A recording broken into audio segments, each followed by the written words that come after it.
or they remain exactly the same. On your screen right now, you're looking at pictures of Udhayanidhi Stalin receiving a hero's welcome as he emerged after police questioning following his detention for absolutely obnoxious and filthy remarks aimed at Chief Minister Vijay and his friend Trisha. Now, you already know that Udhayanidhi Stalin reminded Tamil Nadu that even after an election that decimated his party, the DMK, and the old Dravidian order and rewrote every political equation, one ugly tradition remains firmly intact: casual sexist misogyny as political entertainment. Stalin Jr.'s effortless sexual innuendos aimed at Vijay and Trisha were trash talk of the cheapest kind. They happened yesterday, directed at a woman who isn't even a politician, Trisha. But then the Vijay government decided to play its part in proving that nothing has really changed in Tamil Nadu. Within hours of his speech, the Tamil Nadu police swooped down, arrived at Udhayanidhi's Chennai residence, bundled him into a vehicle and detained him. And suddenly, Tamil Nadu was watching another very familiar movie: state machinery deployed with breathtaking speed against a political rival. By sending the police to teach Udhayanidhi a lesson for his disgusting comments, the Vijay government has achieved, perhaps some say, something remarkable. It has handed the DMK sympathy after a speech that even its own supporters were struggling to defend. The TVK has come out and said, there is no applause, there is no celebration for Udhayanidhi. Don't be fooled by the picture, says the TVK. This is a strong message that has been sent out to those who attack women in this shameless manner. But the story should have been about misogyny. It is now about vendetta politics, because that is the narrative that has been handed to Udhayanidhi Stalin and made him perhaps larger than life. But Tamil Nadu knows this script intimately. For generations, the DMK and AIA-DMK governments were defined by tit-for-tat arrests, cases, intimidation and political score settling. Udhayanidhi being taken away from his home even carries echoes of the dramatic midnight arrest of his famous grandfather Karunanidhi in June 2001. Those images which you see on your screen right now, ingrained in the minds of anyone who lived in Tamil Nadu at that time, including me. Udhayanidhi has shown that the old culture of using abuse against women as political muscle flexing is alive and well. And Vijay has shown something too, that Karunanidhi and Jayalalitha may be long gone, but Tamil Nadu's trigger-happy politics of score settling is alive, kicking, and ready for a new generation. Except this time, Vijay says, the game has just begun, the old rules are finished.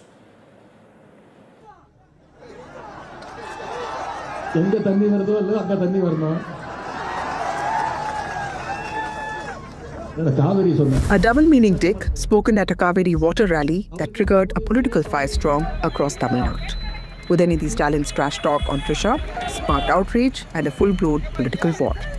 It is very shameful. See, we all make mistakes sometimes, as he has done, blunders. Now he is digging in his own grave. Not only his own grave, but DMK's grave. The comments of the leader of opposition are highly condemnable, no two ways to it. But at the same time, we are seeing the very fast side of TVK come out to the forefront, especially of the Chief Minister. By Tuesday morning, there was dramatic escalation. TVK functionaries filed a police complaint against Stalin Jr. In a few hours, police were at Udhayanidhi Stalin's door in Chennai. Tamil Nadu LOP's legal team moved the High Court trying to prevent his arrest. But the police team moved in quickly. By 11 a.m. on Tuesday morning, Udhayanidhi Stalin was under arrest but also defiant. I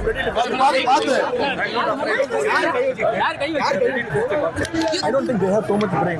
These people are just... So I will face the consequence. As the arrest drama unfolded, anger and outrage spilled onto the streets. TVK cadre protested against the comments, hurling slippers and burning effigies. The political war of words also exploded. The MK alleged that the arrest was completely politically motivated. These are all only to harass and throttle the voice of the opposition and send a message, if you raise any voice against TVK, we will arrest you and will put in you jail.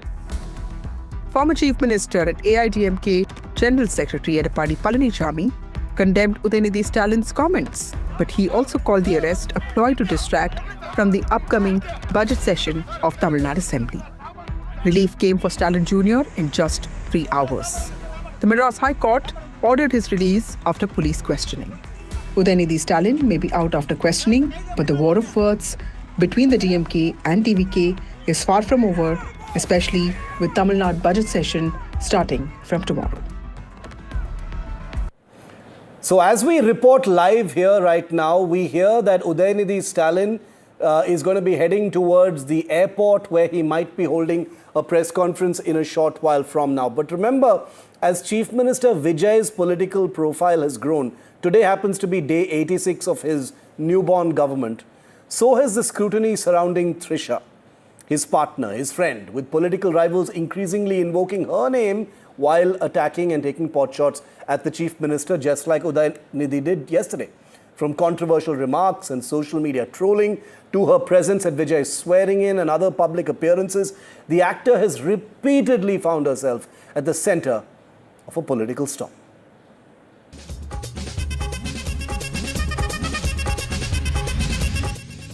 For more than 2 decades, Trisha has been a star of Tamil cinema.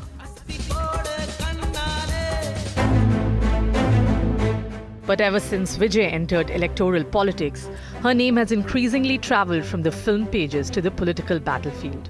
Her long association and friendship with Vijay and persistent speculation around the two.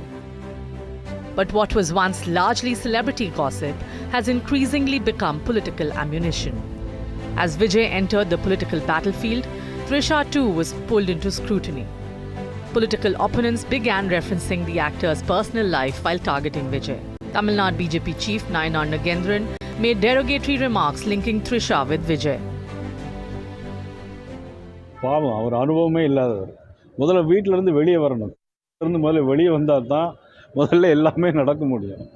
இவர் அதாவது குடும்பத்தோட நல்ல உறவு வைக்கணும். நல்ல தலைவர்கள் வழி நடத்தின இயக்கத்தை நல்ல முறையில் சொல்லணும். இதெல்லாம் இப்படி சார் 32% வாக்கு இருக்குன்னு தான் ஒரு நடிகர்னால சொல்ல முடியுமா? முதல்ல குடும்பத்தில் வீட்டில இருந்து வெளியே வரணும் சார். குடும்பத்தினா வந்து ஒரு கட்சி நடத்தணும் சார் முதல்ல. Trisha publicly objected to the remarks, calling them distasteful. The day Vijay took oath as Chief Minister, Trisha's presence and reactions became a talking point. Social media platforms were flooded with clips of the actor smiling, applauding, and watching the ceremony closely. For many fans, her appearance alongside Vijay at such a defining political event added another chapter to months of speculation around the duo. Rumours around Vijay and Trisha's relationship intensified earlier this year after reports emerged that Vijay's wife Sangeeta Sonalingam had filed for divorce after nearly 3 decades of marriage. Speculation only grew stronger after Vijay and Trisha appeared together at multiple public events, including a Chennai wedding reception where both wore coordinated cream and gold outfits. The rumours sparked intense debate within Tamil cinema and political circles. Some film personalities publicly questioned whether the controversy could damage Vijay's political image. The day Vijay emerged victorious, she was one of the first ones to reach his Chennai home. And on a day dominated by politics, power and history, Trisha's presence added a deeply personal subplot to Vijay's swearing-in ceremony. But the controversies continued when Chief Minister Vijay and Trisha paid a late-night visit to fellow actor Ajit's residence in Chennai. Following the death of his mother, the actor was trolled again. The latest episode has taken the political targeting of Trisha several notches higher. It has also revived a larger question. When political rivals attack a male leader, why drag a woman associated with him into the argument? For Trisha, the political spotlight may have arrived without her even asking for it.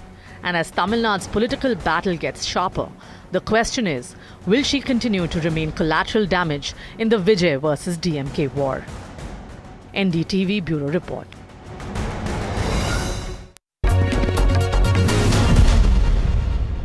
And joining me live now is actor, politician Khushbu Sundar, who has spent many years in the trenches of stardom in Tamil Nadu, in politics in Tamil Nadu, as well as misogyny and sexism that comes as part and parcel of politics in that state. Khushbu Sundar, welcome. Good to have you here on NDTV. I know you are not in the least bit surprised, by the words that were used by Udhayanidhi Stalin. You've seen this kind of thing before in Tamil Nadu as well. But I want to ask you, what went through your mind when you saw this? And the reason I start by asking that, madam, is because most people thought there are new rules of engagement, a new generation has come, things have changed perhaps in some politics, but then this happens. What did you think? I was not surprised at all. I have seen this kind of misogynist, sexist remarks, and I've seen women being abused in DMK earlier. So this didn't come because it's finally the legacy which you're taking it forward. I didn't expect this from Mr. Udhayanidhi Stalin because I thought he is a little young mind and he has been the leader of, he is the leader of opposition. He was the former Deputy CM, Youth Affairs Minister. So I thought that this man will be different. But it's very surprising that here you have Udhayanidhi Stalin coming up with these kind of very vulgar, crude and crass statements. And there's not even an iota of remorse in him. And what is more surprising is you're giving him a heroics welcome for what? For abusing a woman? So you see the basic mindset of DMK? That here is a man who uses such a vulgar language for a woman, and then you say that, oh, our hero is back. What kind of a crap is this? No, I agree. At the time that we're doing this interview, madam, the live pictures from Thanjavur are of what looks like almost like a victory parade for Udhayanidhi Stalin as he came out from the questioning inside that police station. What does that tell us about the political culture here? The fact that you're not surprised by what he said. On the other hand, this kind of celebratory atmosphere after he spent a few hours being questioned. No, I think people need to understand that this needs to stop. It's not about DMK alone.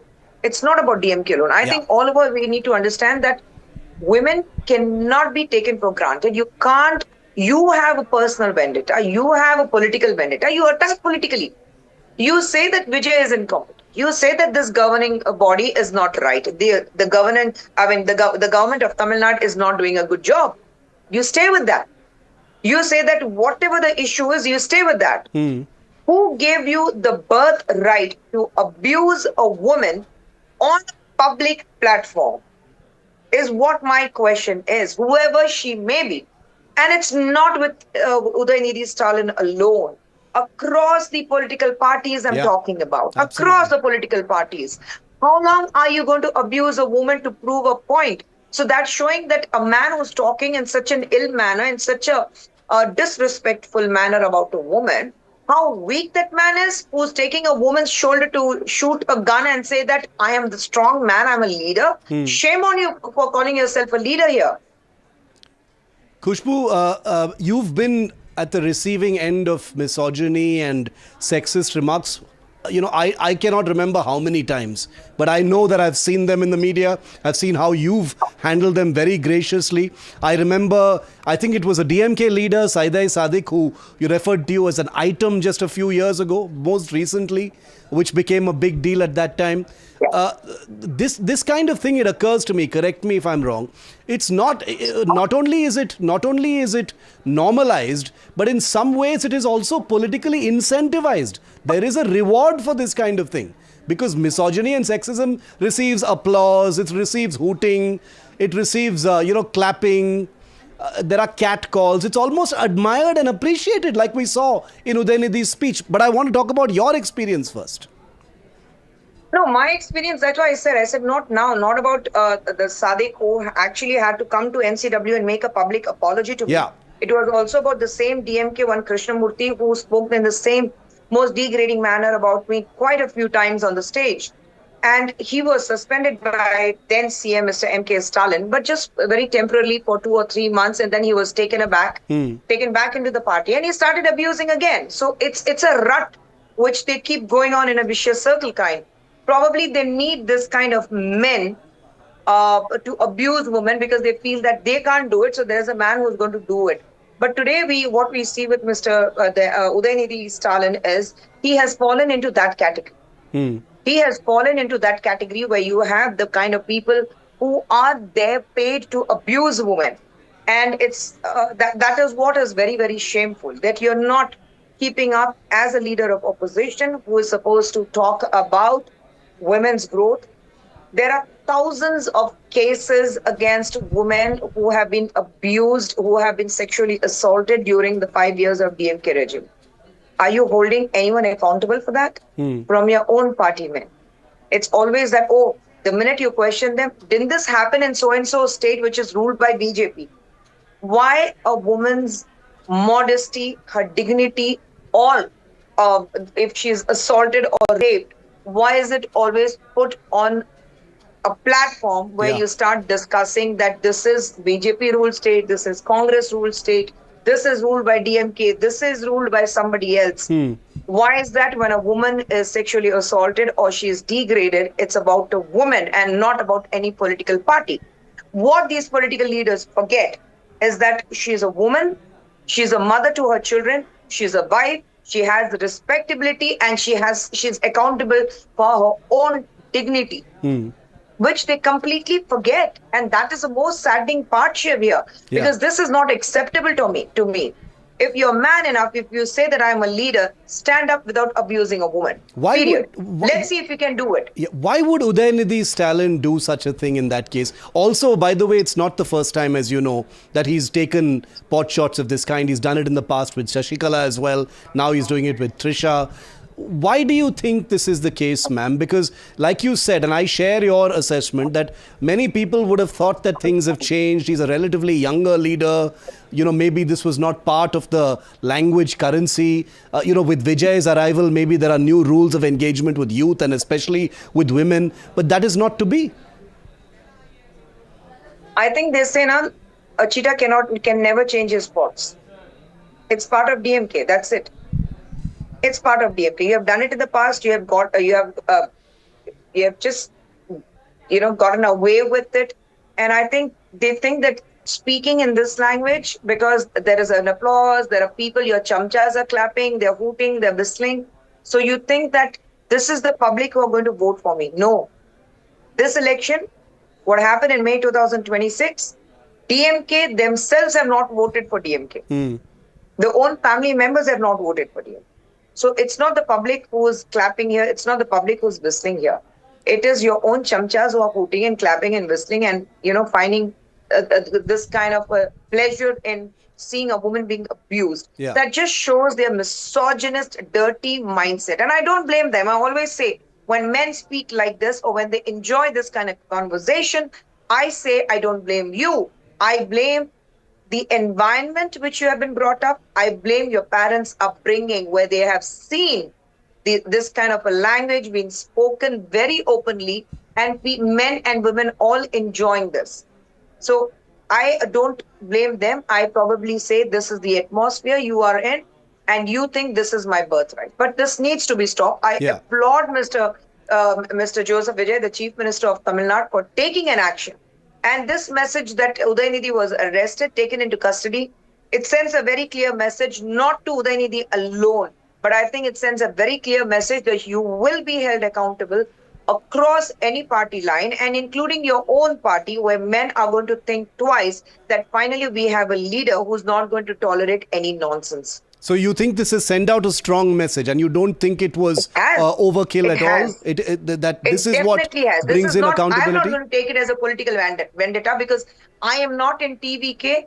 I am not anybody else. I'm the state vice president of BJP. But as a woman, I appreciate this. I welcome this move by Mr. Vijay. And I say this should be,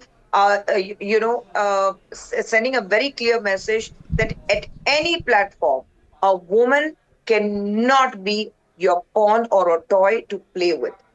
You just, madam, you've just seen Udhayanidhi. I take your point. You're making a substantive point that you think that this was at least assertive action that we haven't seen in the past. In your own experience, you probably just saw people having to be, appearing at the NCW and issue an apology and then go back to their old ways once the media and the heat was off them. In this case, a detention has taken place. The court had to, order station bail and then he was released. But even after this so-called arrest, madam, you've seen the pictures after he comes out of the police station. Some people are saying this has given Udhayanidhi a new lease of life, made him larger than life, given him more political character, given him the opportunity to play victim, etc. Who is saying that? The public? You don't think that will happen? No, it's a DMK team who is saying that. I had faced the same thing when way back in 2011 or 12, when I was asked a question that who is going to be the next chief of DMK. And I had spoken the same lines and I had voiced my thoughts of the then DMK chief, Dr. Kalinger, where he had said that it's a general body meeting who's going to decide that who the next person will be to take over as the chief. And I said the same thing about it.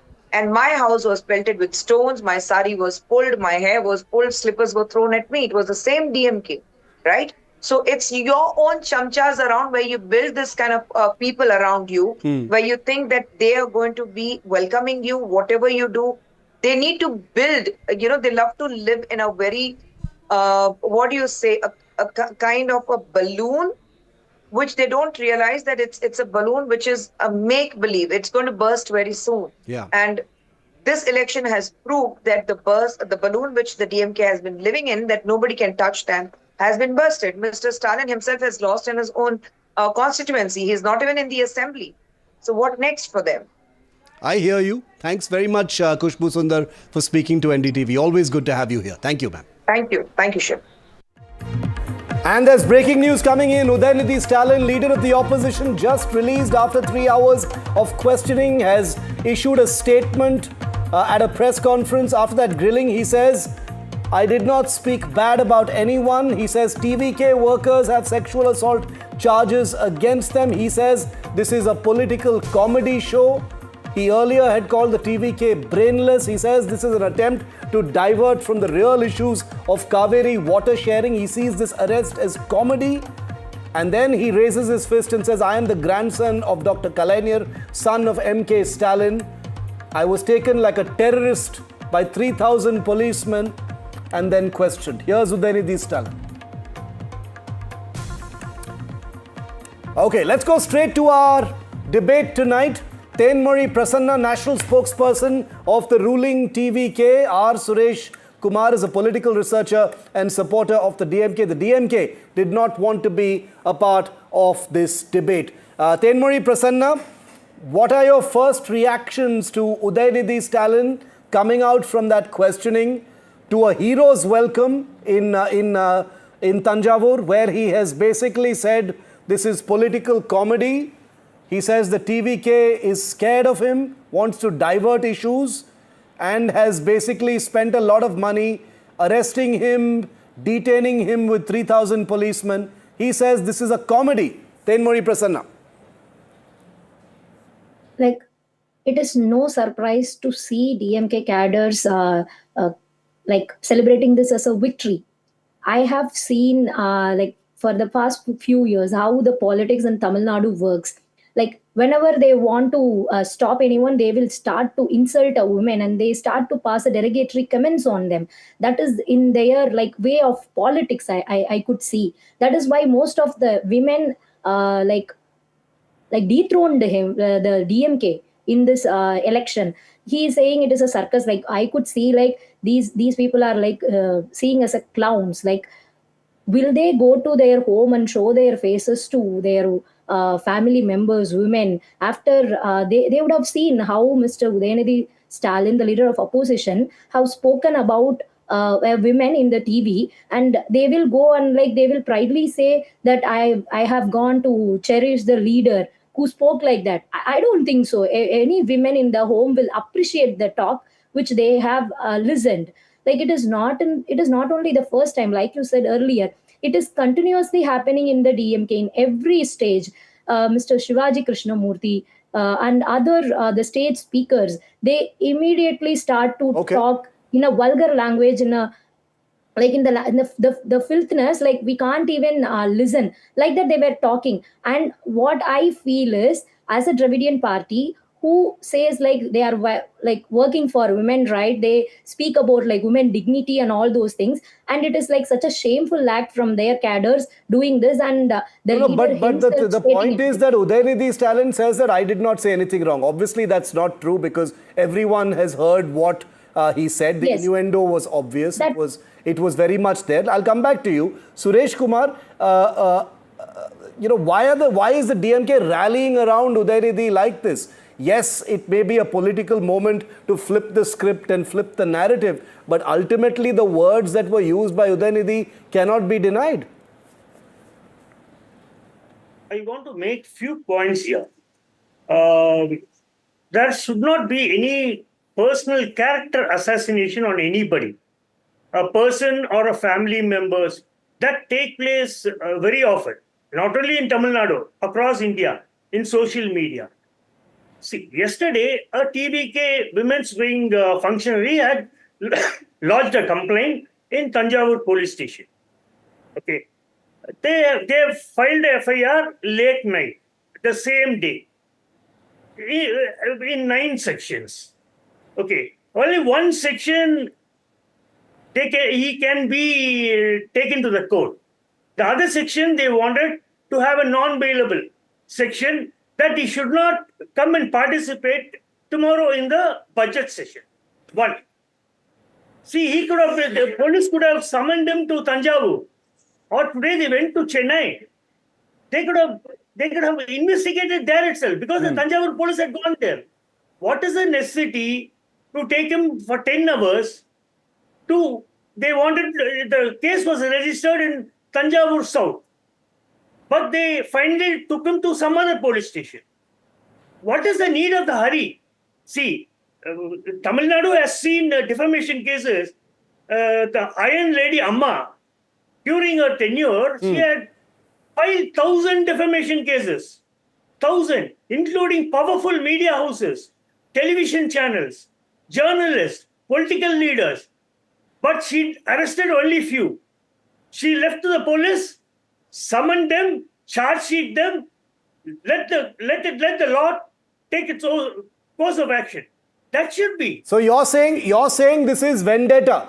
Tenmoni Prasanna, answer that point. That the TVK government has demonstrated that this is not about justice or zero tolerance for filthy abuse against women. This is political vendetta, which we have seen in Tamil Nadu before. No. I disagree. Like, it is not like that. It is not a political vendetta. Today, they start with the person whom they mention. It will be anyone else tomorrow. It is like continuously happening. Someone has to put a bell on cat's neck. We say enough is enough. Like, stop bringing women's dignity into politics. This should be a full stop. And like what we see is like the leader of opposition, he is setting an example to his cadres by saying, like, now he is talking like that. A cadre who is following him, he will talk like that tomorrow, and he will say, our chief, he himself talks like that, I can also talk like that. Like, that is what has to stop. Somebody has to put a full stop, and somebody has to say, if it is followed as a tradition or something, whatever they feel like. Even today, Mr. R.S. Bharati said, like, casually telling, like, during MGR's period, during Jayalalitha Amma period, we have spoken like that. No one arrested us. Now, understood. So, let me put that question to Suresh. Should have done that. They should have stopped. Suresh Kumar, the TVK says this is basically belling the cat. Even though vendetta politics has been a defining feature of Tamil Nadu politics, arresting a leader for a sexist or misogynist comment is unprecedented. This is Vijay basically saying enough is enough, as Tenmori is saying. There are new rules now. There will be zero tolerance when it comes to attacks of this kind against women. That's what the TVK is saying. How would you respond to that? No, what is the urgency needed? What is the urgency needed? They could have summoned Udhayanidhi Stalin to Tanjavur. get his points, then file a charge sheet and send it to the court. The law will take its own course. See, in 2016, Supreme Court has said defamation cases should not be used as a political weapon. In 2016, in the Jaish-e-Mohammed's defamation cases, what she filed. So let it go to the court. Let the court decide. Tenmuri, what was the urgency? What was the urgency is a natural question that will be asked. Even, there are many people, Tenmuri, there are many reasonable voices out there who are condemning what Udhayanidhi has done and what he said, but are also surprised and raising their eyebrows at the alacrity with which the police was sent to detain him.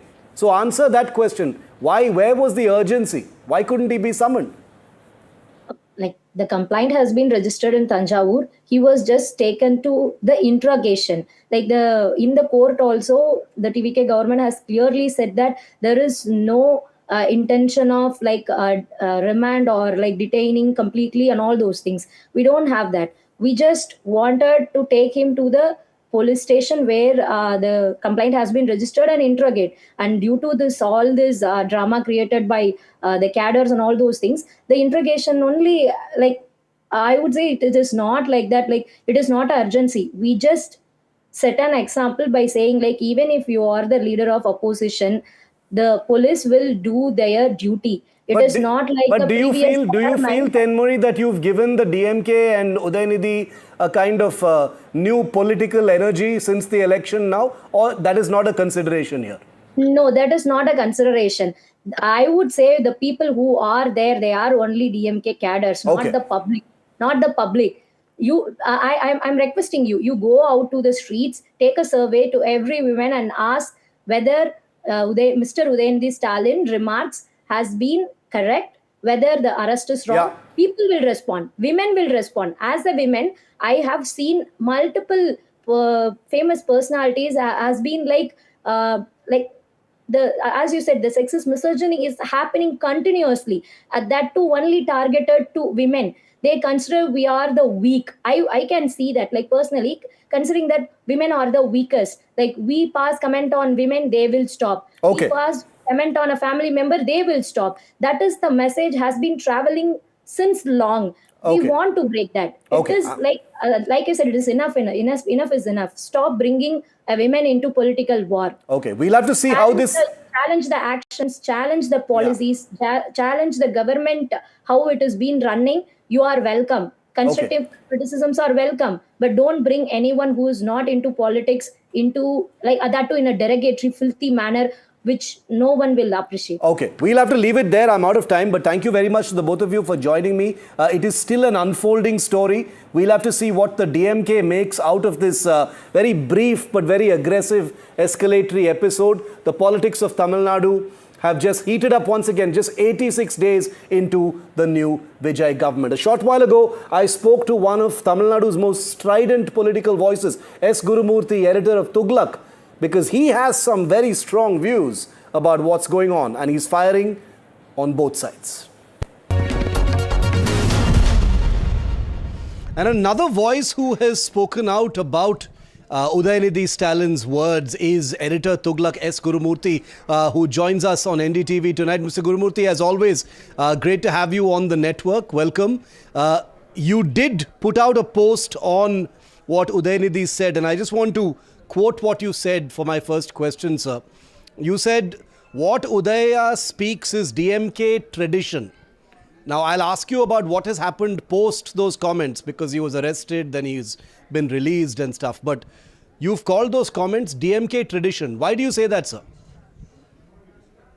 See, actually, you must go to the history of the Dravidian politics. You know, they began abusing not just Ramayana and Mahabharata. They were not only questioning Sita and Rama or Hindu gods. They said Silapadikaram, which is one of the most celebrated literature, is a prostitute. E.V. Ramasamy Nayakar asked whether Kannagi had phosphorus in her breast for her to burn Madurai. And he said Tirukural is human stool kept on a golden plate. This is their tradition. It is not something new.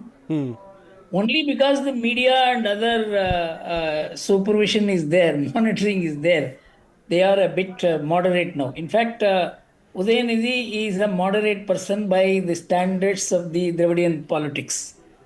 I will tell you what Annadurai, who formed the DMK, said. So, for a person like me, it is not very easy to say this. He said, Matran Tottattu Mallige Manakkum. He said, the next house, Mallige flower, is always smells well. These are the kind of words with which they captured the younger generation and put them on a course which destroyed the Tamil cultural politics. The Congress was unable to face this. Kamaraj was too gentle a person. C. Subramanian was too gentle a person. Rajaji was above all this. This is a dirty stream. That because today's media and today's political analysis will not be able to capture the kind of dirty things that have been spoken. It's all on record. So it is not something new. So Karunanidhi used to speak, in the assembly, he spoke about the Congress leader Anandanayagi in the worst possible manner. I can't quote it. And what Annadurai said, I cannot quote. And the way Karunanidhi berated Kamaraj, the words are, you can't utter it. You can't print it. And to my knowledge, I have not heard Stalin speak like this. That is why I said he seems to be an honorable exception, but Udhayanidhi is a continuity. You see, this dirty politics is what requires to be condemned. And he is arrested and let off. These are all very small matters. Yeah. And the man can talk anything because it's a dirty mouth. It's gutter. The entire media should condemn. You see, he has been saying this in the last 4-5 years. He has been talking in this language. And he is being condoned. And I think this kind of politics we should come down like a ton of bricks on this. The entire media should condemn this. And I'm happy you are doing it. I don't think in Tamil Nadu there is nobody who is going to do it because Tamil Nadu media itself enjoys all this. True. We have also fallen in standards. Media has also fallen in standards. In Tamil Nadu, 50 years the media has reveled in telecasting, in printing, in speaking this gutter language. In Tamil Nadu is one of the finest states. Culturally, the people are so good, but we have such a representative in politics. Mr. Gurumurthy, I want to ask you about whether the Jayalalitha era had any effect on such misogynistic language, or did it make it even worse? Because she was an aggressive politician, she did not spare the attacks as well, but she was a powerful woman leader. Did it make things worse actually? Actually, the DMK was on the defensive when she rose up in politics. In fact, the kind of language they had used against MG Ramachandran, unprintable. And against Jayalalitha also they started. In fact, they physically assaulted her in the assembly and drew her sari out. And Arun Shourie wrote an article in 1980 about how Tamil Nadu assembly sessions used to be held. Lifting the dhoti and putting the wares on display. This is one of the comments he used. This is how the two Kazhagams used to deal with each other, and the constitutional instruments became the victim of this. It is very natural for them. And the media has also got used to it. Jayalalitha took on these people. When she was said, you are a papati, you are a Brahmin, she said, yes, I am a papati. Then the fellow shut. They never used this word later. Afterwards, these people gained, and when Udhayanidhi came, he went back to Karunanidhi. Stalin, I don't think he got into this kind of gutter language. So Udhayanidhi has re-begun the gutter tradition of the DK and DMK. Why do you think he has done that, Mr. Gurumurthy? Because, you know, after this kind of a mandate in Tamil Nadu, one would have thought that, you know, the conversation has changed, the rules of engagement have changed, it's a younger demographic and a voter base. This kind of language is no longer acceptable. The old Dravidian duopoly has been at least paused for the moment. Why, in your view, would Udhayanidhi want to re-begin what his father had sort of stopped also, in your view? See, my own understanding is he is not thinking along the lines. He is not a thinker. He got into this position because the dynasty kept this chair vacant for him. And he was, in fact, in 2018, he said, I will never enter politics. After entering politics, he said he will never contest elections because he knew he is unfit for both. But of course, family pressure put him in electoral politics. But qualitatively, he is not good for it. So he is not a thinker, he is not a good speaker. And you know, these are all people who have brought street values into public life. And they enjoy. And they are a group of people who enjoy it. You must see, if he have 400, 500 people around him, when he speaks this dirty language and they say it's so good, and the media doesn't condemn it, and the political parties do scrappy criticism, the ecosystem is spoiled. Yeah. And so there is no assessment of DMK of its own ideological position. And it is a declining party, and Udhayanidhi will ensure its decline faster than it would otherwise occur. What did you think of, the police, the drama that played out, sir? The arrest, most people would say, and I would tend to agree, that it was a overreach. Arresting someone for such speech as obnoxious as it is, appears to have handed the narrative back to the DMK. Politically speaking and otherwise, what did you think? You see, that is the DMK tradition also. When Karunanidhi was arrested, he made it such a big show. I am being killed, I am being killed, I am being killed. That went on for 3-4 days in the Sun television. His shouting became a kind of a cinema show. It is in that tradition. They are not law-abiding people. It's not that somebody comes to arrest, please arrest me, take me, inquire me. This is not their culture. Again, this is the culture. I am not saying regardless of the arrest and whatever happened. I think the government has also not thought about it well.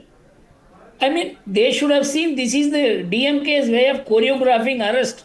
If somebody had little knowledge about the DMK, they would have known that this is what will happen. But still the government went ahead and did it because it is an amateurish government. And on an issue like this, I mean, condemning is better than arresting. What would finally, in your view, bring to an end or at least disincentivize this kind of language? Like you said, it dates back to Annadurai and that generation of politicians, Mr. Gurumurthy. What will bring it to an end? You see, the iconizing of these people, when it stops only, this will stop. If you iconize people who had used that language as some people whom you cannot criticize. For example, you cannot criticize E.V. Ramsamy Naikar. You cannot criticize Annadurai. People like me who are doing it are exceptions. And in Tamil Nadu media, it will not happen. So long as you make the wrongdoers not pay for that, and instead they are celebrated, this will continue. Of course, Tamil Nadu politics is melting. And so I see maybe in the next 5-6 years, things will change. But as of now, it is a continuity so far as the ecosystem is concerned. Mr. S. Gurumurthy, always a pleasure to have you on NDTV. Thank you for speaking to me tonight. Thank you, sir. Thank you. Tamil Nadu politics has always produced larger-than-life leaders and larger-than-life rivalries and very, very bitter enmities.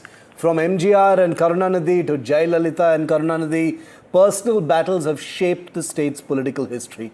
Now with Vijay in power and Udhayanidhi leading the opposition, both new generation leaders. Is Tamil Nadu witnessing the birth of its next great political rivalry?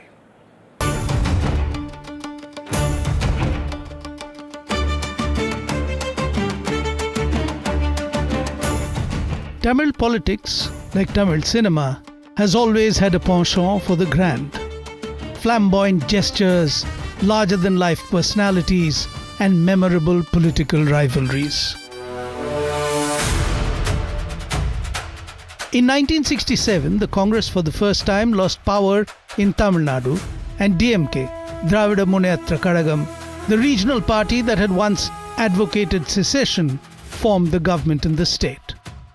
While the Congress never returned to power in Tamil Nadu, a seed of disharmony in the form of considerable ego also got planted within the DMK.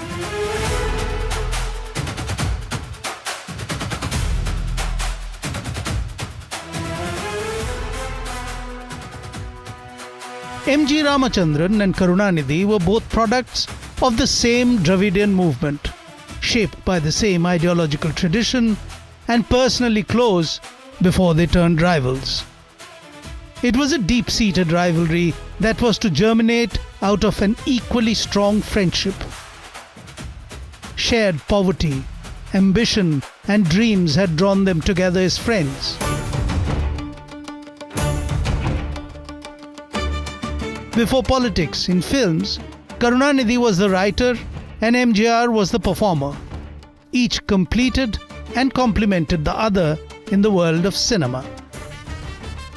Their 27 years of friendship ended on October 8, 1972, when as a treasurer of the DMK, MGR publicly sought accounts of DMK functionaries and those in the government, headed by Karunanidhi as Chief Minister. MGR was upset that during the 1971 election campaign, important financial dealings of the party had not been shared with him. It was that final straw which irrevocably broke the long-time friendship with Karunanidhi.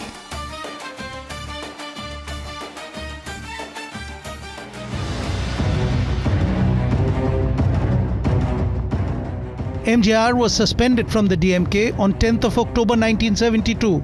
And 4 days later, he was expelled. He went on to form his own party, the AIA-DMK. MGR led his newly formed party to power in 1977 and became a two-term chief minister, till his death in 1987 finally brought the personal rivalry to an end.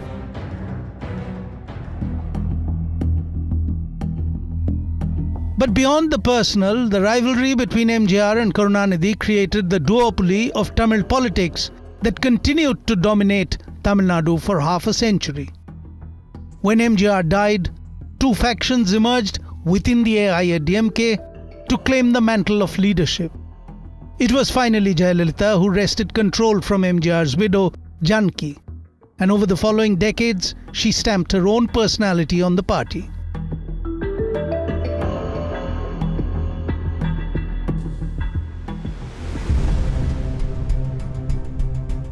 It was on March 25, 1989 that Tamil Nadu realized another epic political rivalry was afoot.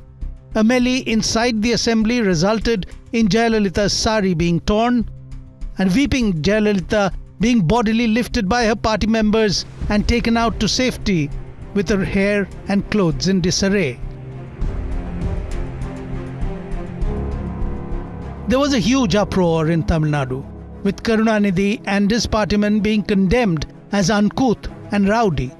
In the elections held in June 1991, Jayalalitha stormed to power, having trounced Karunanidhi. The AIA-DMK won 224, while the DMK won just 7 seats. For the next 15 years, the AIA-DMK under Jayalalitha and the DMK, led by Karunanidhi, would alternate at forming the government in the state. When Jayalalitha became CM for the first time, she announced that Karunanidhi-led DMK government had emptied the treasury and that she would take only a token ₹1 salary as chief minister. But in 1995, when she put up an ostentatious wedding event for her foster son V.N. Sudhakaran, it did not go down well with the voters. And Karunanidhi was back as Chief Minister in 1996. Karunanidhi initiated a series of corruption cases against Jayalalitha. One such case was the Colour TV scam, and in 1998, Jayalalitha, along with 8 others of the AIADMK, were jailed for 30 days as hearings continued. Her residence was raided and TV news viewers saw live visuals of kgs of gold, 400 bangles, 100 wristwatches, 10,000 saris and hundreds of pairs of footwear that were found there.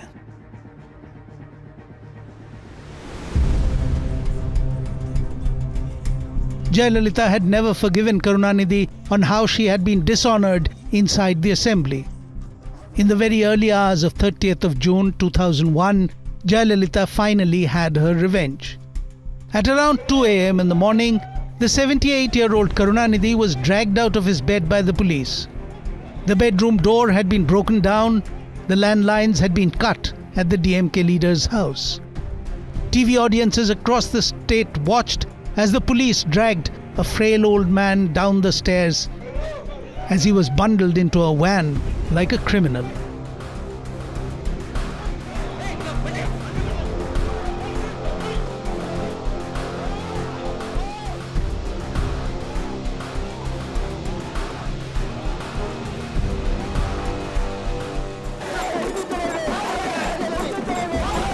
For half a century, Tamil Nadu politics had revolved around the rivalries of the Dravida leaders. The social, cultural and existential fallout of the actions of a Jayalalitha versus Karunanidhi or a Karunanidhi versus MGR dominated life in the state. The epic rivalries only seemed to come to an end when Jayalalitha passed away in 2016, and less than 2 years later, the 94-year-old Karunanidhi took his last breath.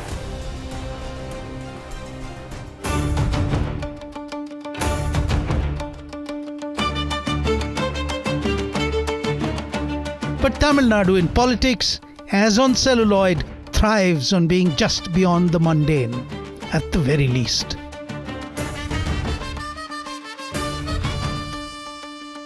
All indications are that a new epic rivalry is being cast for the times and audiences to come.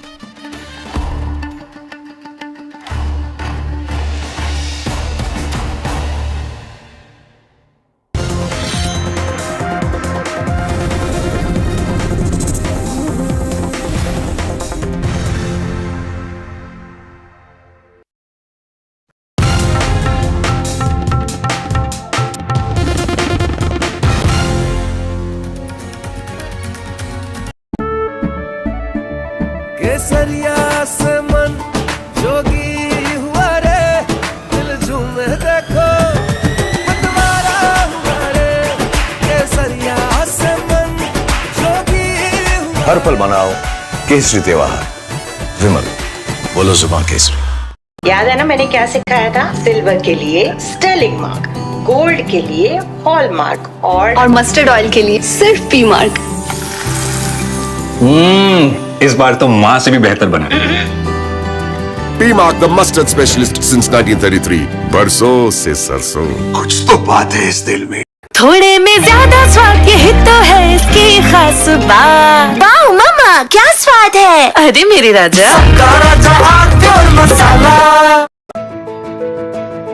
जानते हैं मैं elite matrimony क्यों recommend करता हूँ? 17 years of experience, largest database of elite profiles, और 100% confidentiality. Elite Matrimony, India's most successful matchmaking service for the elite.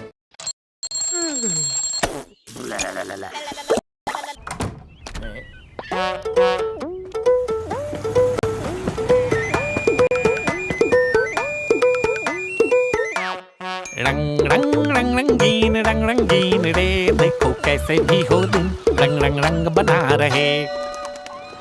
आगे पीछे ऊपर नीचे होता रहेगा, धूप में भी तेरा रंग बना रहेगा रहेगा रे। रंगा ढंगा अतरंगा, रहना तू सतरंगा। जो होना है वो तो होना ही है, रंगीले तू सदा मुस्कुरा, सदा सदा सदा मुस्कुरा। रंग रंग रंग रंग रंग रंगीन रे देखो कैसे भी हो दिन रंग बना रहे बोझ पेंट्स रंग बना रहे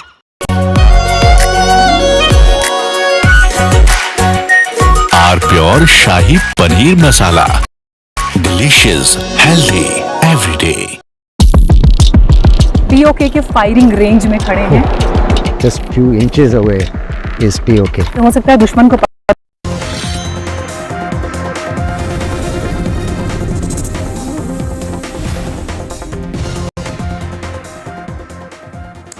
And viewer, before I end tonight, I wanted to share this image with you.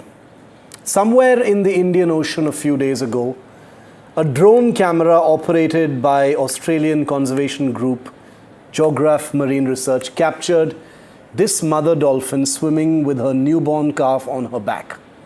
Except her baby was dead. For 6 days, this mother dolphin was tracked, carrying that tiny body through the water, gently nudging it, lifting it, refusing to leave it behind to sink. And around her, the rest of her family pod stayed very close.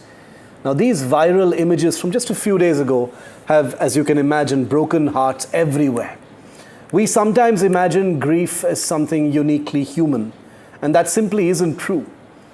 Many in the animal world, and especially marine mammals like dolphins, are known to experience sorrow, social bonds, families, communities, even cultures of their own. Perhaps that is what makes this video, these pictures, so unbearably sad. A mother carrying her baby long after there was nowhere left to take it. Thank you for watching, and good night.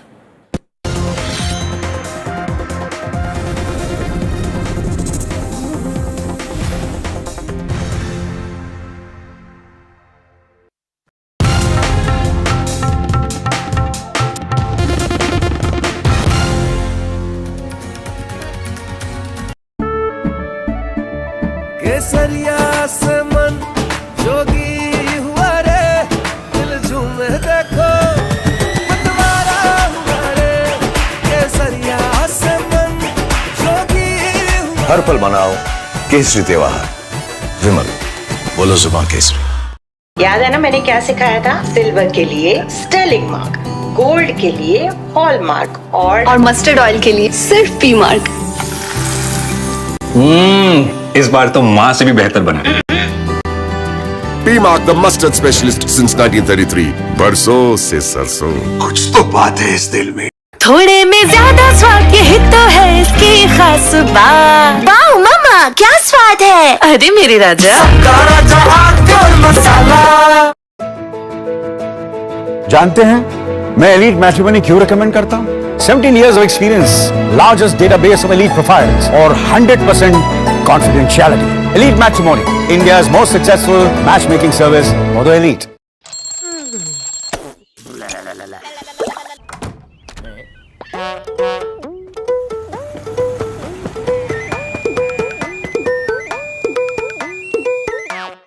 रंग रंग रंग रंगीन रे देखो कैसे भी हो दिन रंग रंग रंग बना रहे आगे पीछे ऊपर नीचे होता रहेगा धूप में भी तेरा रंग बना रहेगा रहेगा रे रंगा ढंगा अतरंगा रहना तू सतरंगा जो होना है वो तो होना ही है रंगीले तू सदा मुस्कुरा सदा सदा सदा मुस्कुरा रंग रंग रंग रंग रंग रंगीन रे देखो कैसे भी हो दिन रंग बना रहे बोझ पेंट्स रंग बना रहे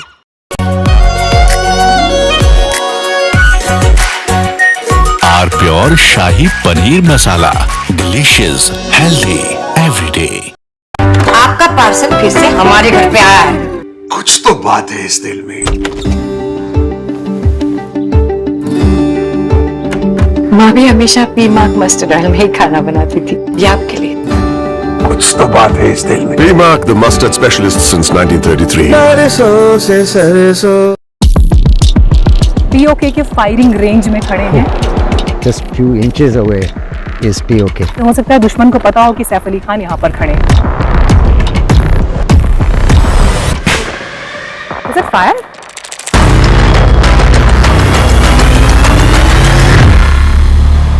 मीठा या नमकीन, चाहे जैसे खाओ, 100% सूजी से बनी आर प्योर वर्मिसेली, स्वादिष्ट, सेहतमंद हर रोज। पर जब इंसान प्रकृति के साथ सामंजस्य को आत्मसात कर लेता है तो वो मधुर और लालन पोषण करने वाली बन जाती है। पी मार्क सरसों के तेल ने प्राकृतिक तरीके से सरसों के तेल को बनाया है शुद्धता और गुणवत्ता के साथ। The mustard specialist since 1933. बरसों से सरसों। कुछ तो बात है इस दिल में। Along with economic relief. The government banned the group under the anti-terrorism laws, which escalated demonstrations into road blockades, sit-ins, and a heavy security response featuring communication blackouts. Clashes have produced a highly disputed death toll of more than 50 people, some going up to 90, mostly believed to be civilian protesters by activists, while officials emphasize losses among security personnel. Authorities blame armed elements and possible militant infiltration among demonstrators, whereas protesters and rights groups accuse forces of excessive lethal force against largely peaceful crowds. Legislative elections were divided into 3 phases for security reasons, with the first 2 on the 27th of July and on the 2nd of August, delivering a clear lead of roughly 23 seats to the PMLN. Both the Pakistan Tehreek-e-Insaf and the JAAC boycotted the polls over fraud fears and reform demands amid reciprocal accusations of rigging and isolated polling day clashes that resulted in the death of party workers. Now, the final phase is set for the 10th of August in the protest stronghold of the Poonch division. The Election Commission says that they will go ahead with the elections. The violence fundamentally reflects deep local grievances over eroded autonomy, external political control through refugee seats, and economic hardship that have overshadowed the entire electoral exercise. Well, joining us now, Dr. Sundas Mustaqim, Yasir Rehman, the 2 Pakistani journalists, Sushant Sareen and General Satish Dua as well. Sushant, let me come to you first. What is the bottom line as far as these protests are concerned? Is it for political rights which are missing over there? Is it for those refugee seats with many of the residents of that in other parts of Pakistan? What is the primary concern here? I think it's about political rights. It started with for economic rights, but I think people realize that economic rights are not going to be possible without having some kind of political control. And then these are pretty legitimate political demands, because it's rather disingenuous of the Pakistanis to suggest that their position on Kashmir will get diluted if they end those so-called 12 refugee seats. So, for example, in the state of Jammu and Kashmir, we have a certain number of seats allocated to POK, and well, those are kept vacant. We don't fill those up with, some kind of token representation from somewhere to try and manipulate the elected house in Jammu and Kashmir. So something similar could have been done in Pakistan, but I think now for anybody in Pakistan to say that their position internationally will get compromised, internationally they're going nowhere anyways, right?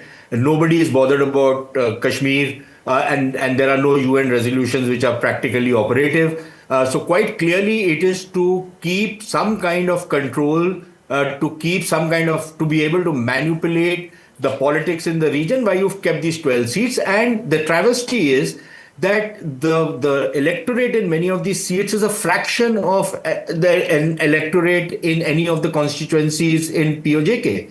And quite clearly that's not acceptable to people, because those are elections which are completely rigged.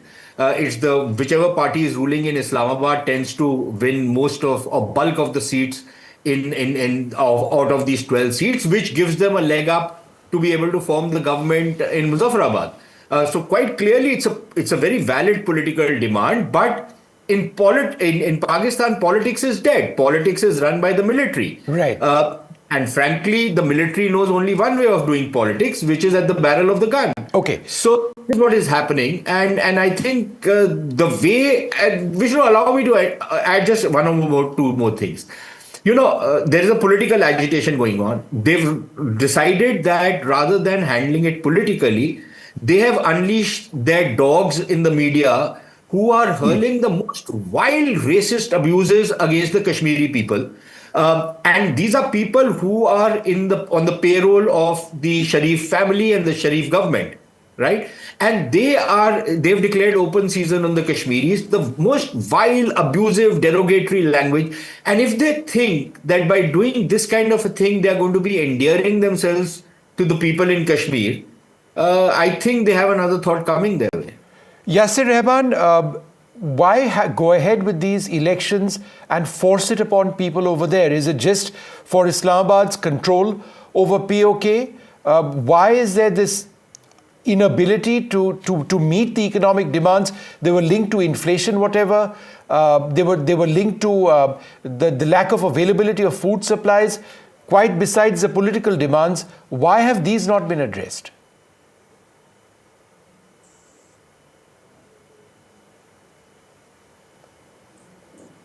Thank you very much, Vishnu, for inviting me in your show.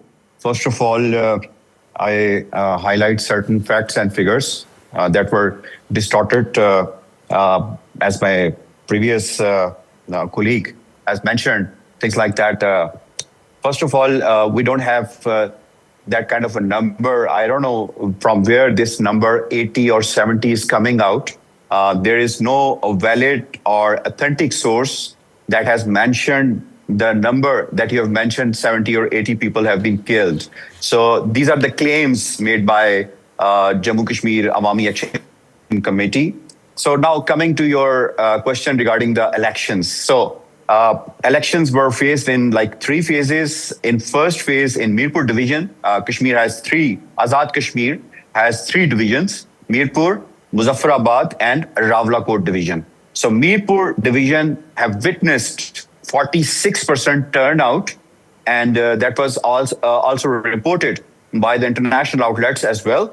And as far as Muzaffarabad is concerned, Muzaffarabad has... so now you tell me that 53% of the people, they came out to vote, and there are some people who have some issues, and these issues were being addressed, but they chose the other way, and they attacked like security forces. And if you attack the security forces, definitely, let me complete. If you attack the security forces have shown a lot of restraint because they are their own people. It's not like Indian occupied Jammu and Kashmir, where the percentage of like Kashmiri people serving in Indian army is less than 1%. We have 7%. Like Kashmiris, they are 7% serving, more than 100,000 serving in Pakistan army. Two of the finest regiments in the Indian army happen to come from Jammu and Kashmir. Right, and they've had a huge role in wars between India and Pakistan. I would suggest you keep that aside. If I would complete, why would we keep aside when on October 1, 2024, after 10 years, good 10 years, Indian occupied Jammu and Kashmir, there were elections. Why they were delayed 10 years? If you're talking about democracy, and if you're talking about like imposing something, and then you made exceptions to the delimitation laws, and the delimitation laws and reorganization rules were amended just to benefit BJP. And then what happened? How has the BJP benefited over here, sir? Your facts are entirely wrong. The BJP as a political force in Jammu and Kashmir is fairly non-existent. Let me complete my sentence. 6 seats in Jammu were created to benefit whom? The Hindu majority region of Jammu, to benefit the BJP. And only 1 seat created in Yasir Saab, I'm asking you about POK. You're talking about the politics of Jammu and Kashmir in India. To disvalue the Kashmiris of values. All right, hold on a second. Sushant, respond to that. What Yasir Rahman is doing is saying that don't lecture us about elections in POK, when in fact there are problems with the election process in Jammu and Kashmir. Sushant, how would you respond to that? Look, I find it rather funny when people from Pakistan talk about elections. He's giving us turnout figures in POK. Everybody knows that nobody really went out and voted out there. In any case, what does turnout matter in Pakistan? We know what happened in the 2024 election when people who are right now Prime Minister of Pakistan had lost their election and been catapulted to the position of Prime Minister. They had won some 17 or 20 seats. And the army decides it's a Stalinistic kind of a system. It doesn't matter who votes for you. It doesn't even matter who counts the votes. It matters is who they announce as the winner. So elections are meaningless as far as Pakistan is concerned. There is no elected government in Pakistan, hasn't been for the longest. They hold an election as an embellishment to satisfy the rest of the West for whatever that's worth. That is as far as elections go. Otherwise, if this gentleman who's complaining so much, why have you stopped the media from going and reporting from POK? Why is the media not being allowed? In fact, Al Jazeera has been thrown out of POK. The domestic media, Vishnu, is completely being castrated in Pakistan. They have absolutely no voice. They will talk about, like this guy out here. You are asking him a question about A, he's answering about B. It's like that student who goes... Both are related. Both are related. Both are related. How are they related? How are they related, sir? One is a part of Kashmir illegally occupied by you, and one happens to be Kashmir, which is legally a part of India. Yeah, because we have the president coming from Azad. Sir, let's not forget that there is a line of control between the two sides. It perhaps shouldn't have been there. That's a larger issue. No. Sir, it makes no sense to criticize the election process in India when we are talking about something taking place there now. But hold on a second. Let me go across to General Dua. I'll try and come back to you, sir. General Dua, what is the larger concern over here? Because violence in this particular region... Indian-occupied Jammu and Kashmir. One sec. I'll try and come back to you. I will try and come back to you. General Dua, the larger issue over here is also about violence in POK. That's not something which is uncommon. We've seen political violence in this region in the past as well, haven't we? Vishnu, you're right. We've seen this violence come up earlier years also. But what is a little different this time? The level of violence has been a little more than that was seen earlier in earlier times. And secondly, the way the violence has been suppressed. I mean, lethal use of weapons. As a military man, I would like to say that, lethal use of weapons, using sniper rifles, using weapons that kill, that is not something democracies use. You see, we've also had such situations in everywhere. I was a corps commander in Kashmir after Burhan Wani situation. We did use tear gas. We had to use pellet guns. But here, there is lethal use of weapons.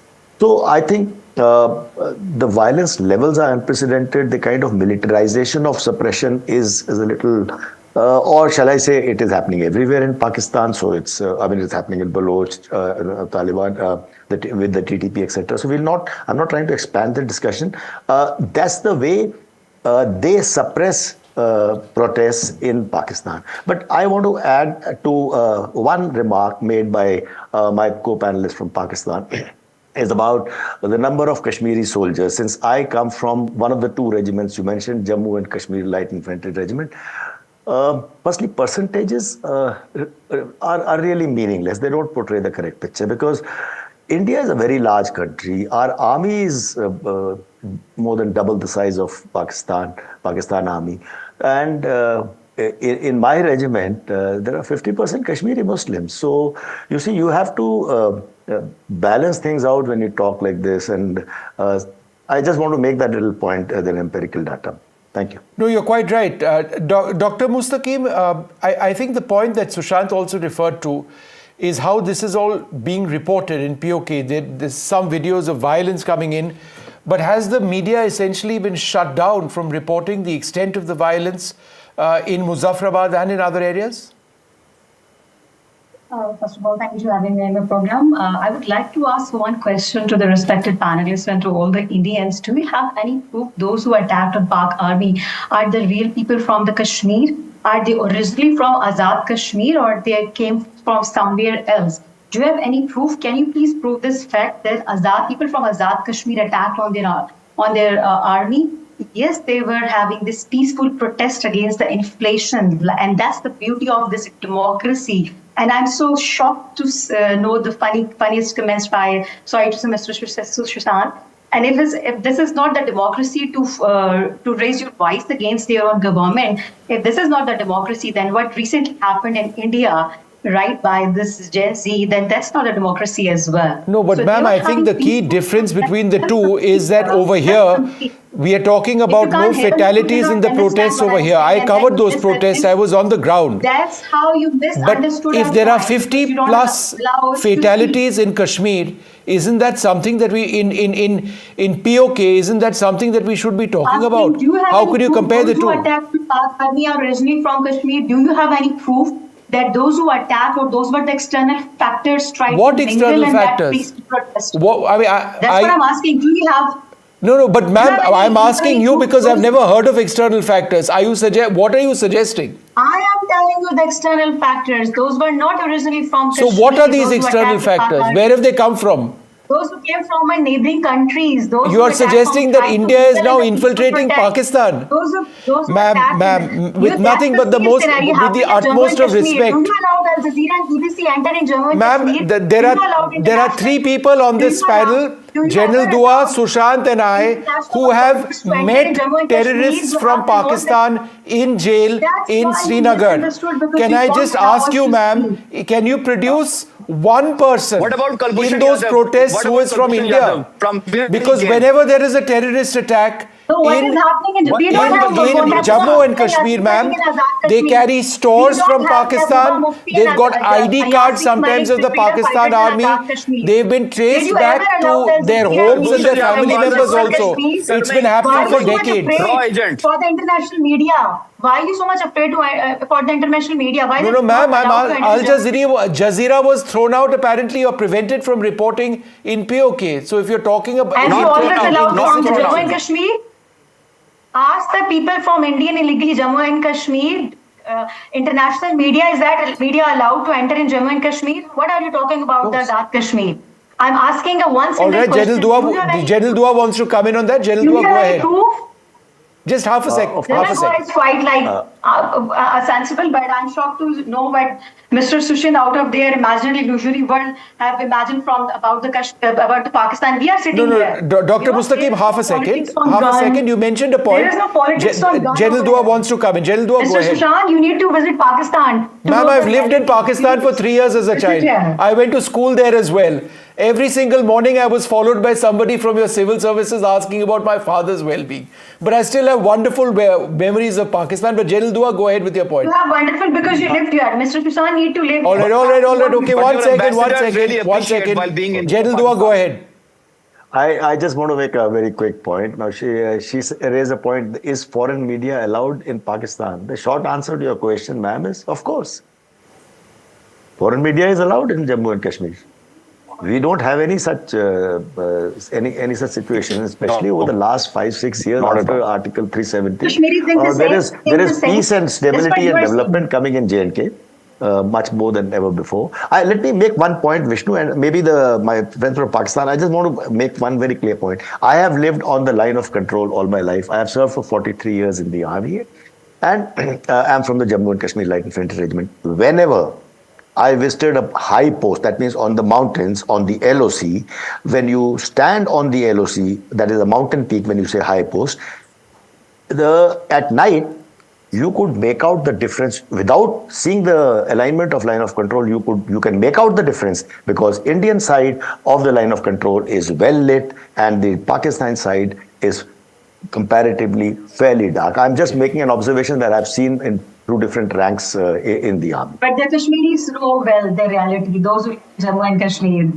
I hope they have the same suggestions and comments and views as you are Ma'am, saying. it still doesn't I hope explain it's the not. extent of violence that's been taking place in POK. But look, we've gotten down to fighting, and I don't want that to be the goal over here. I wish think he could have watched the people coming from Gurez Valley. They were, yeah. Look, we'll end it over here, but I'd like to thank you all very much for being with us. Hopefully the people in POK will get the rights that they want. I'm pretty sure that you'd all agree with that. For the moment, from all of us here, it's time to take this short break. There's a little bit more coming up on Left, Right and Centre.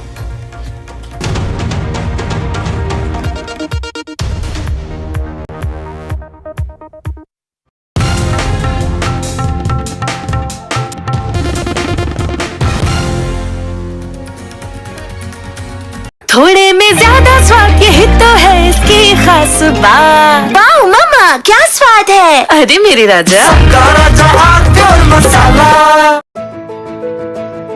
जानते हैं मैं elite matrimony क्यों recommend करता हूं? 17 years of experience, largest database of elite profiles, और 100% confidentiality. Elite Matrimony, India's most successful matchmaking service for the elite. POK के firing range में खड़े हैं। Just few inches away is POK. हो सकता है दुश्मन को पता हो कि सैफ अली खान यहाँ पर खड़े हैं। Is it fire?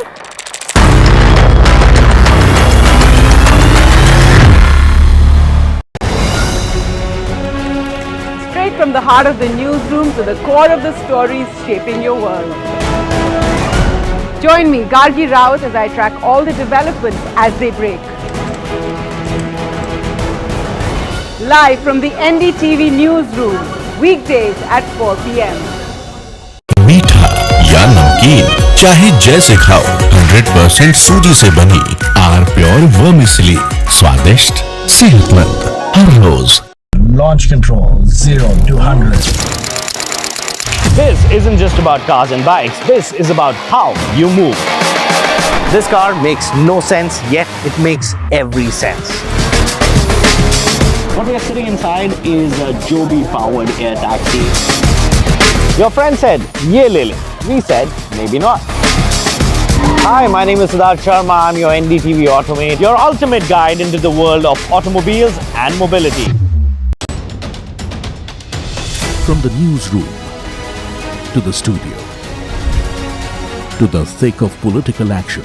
You're watching NDTV 24/7. The hope is that beyond this election, this will be one of the major issues.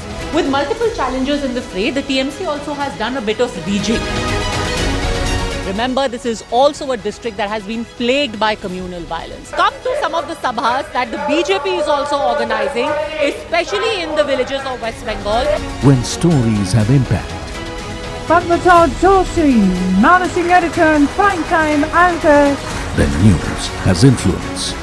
The buck stops here with Padmaja Joshi. Your work is being watched by people. You think that you're making an impact in this time. I think that's really a huge validation, very rewarding, and I'm pretty certain that Team NDTV will go from strength to strength. The front lines of Kargil. The fury of Operation Sindoor. So many attacks. The chaos and cries of disaster zones. To fighter jet cockpits. And the world's most defining interviews. It's incredible. He has seen history break. Live. Unfiltered. 20,000 hours of live broadcasting. Welcome to Left, Right and Centre. Hard facts. War-struck country. Hard questions. In the Ukraine. 30 years of trust. In the Kargil area. North Ukraine. In France. In Italy. At Srinagar. And Vikrant. Vishnu Shom for NDTV. Vishnu Shom. Only on NDTV. When others are warming up, I'm raring to go. The stories that matter, the stories that shape your life. Hello and welcome to watching Prime 5 with me, Trisha Krishnan. What's Saturday? How to The show that sets the prime time agenda. We'll be deep diving into this topic to tell you what's at stake. Join me, Raisha Sehgal, on Prime 5, only on NDTV 24/7. This is the show where we bring you all the hot and happenings from the world of entertainment and lifestyle. Really? Fashion that made you gag. Films that made you fangirl. Art that made it to the gram.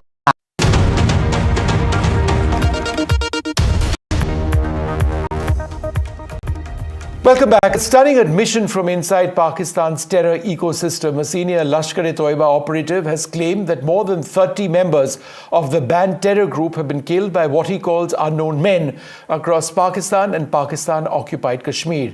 Here's what makes the claim particularly explosive. The Lashkar operative himself alleges that Indian agencies are behind the killings. India has rejected that charge, but the video has reportedly been authenticated by Indian security agencies. Here's a detailed report. They came for them in Karachi, Peshawar, Rawalpindi, Rawalkot, Muzaffarabad. And according to a senior Lashkar-e-Toiba operative, the killers remain unknown. More than 30 Lashkar terrorists killed inside Pakistan over the last 3 to 4 years. Now, for the first time, a senior figure from the terror group has publicly acknowledged the scale of the killings. The man making the claim is Rizwan Hanif, a senior Lashkar-e-Toiba operative. In a video that has surfaced online, Hanif says that the members of his organization have been systematically targeted in different Pakistani cities. He alleges Indian intelligence agencies are responsible. India has rejected the allegation, but Indian security agencies have reportedly authenticated the video and identified Hanif as a senior Lashkar terrorist wanted in India. इस जुर्म के अंदर हिंदुस्तान की खुफिया agencies ने उसको यहाँ आजाद कश्मीर के अंदर भी अमन और चैन से नहीं रहने दिया, अपने जर खरीद एजेंटों के जरिए से उसको यहाँ पर शहीद किया गया। ये पहला वाकया नहीं है, गुज़श्ता 3-4 सालों के अंदर 30 से ज्यादा वाकयात हो चुके हैं। The significance is not simply the allegation against India, it is the admission from inside Lashkar that its operatives are being hunted inside Pakistan. The figure claimed by Hanif is more than 30, not 30 in one attack, but more than 30 killings over a period of roughly 3 to 4 years. And the location stretches across Pakistan and even Pakistan-occupied Kashmir. And this is where the real world suddenly sounds extremely familiar to a blockbuster movie, Dhurandhar. The spy thriller follows an Indian operative who infiltrates Pakistan, enters the country's criminal underworld, and works from inside to dismantle terror networks.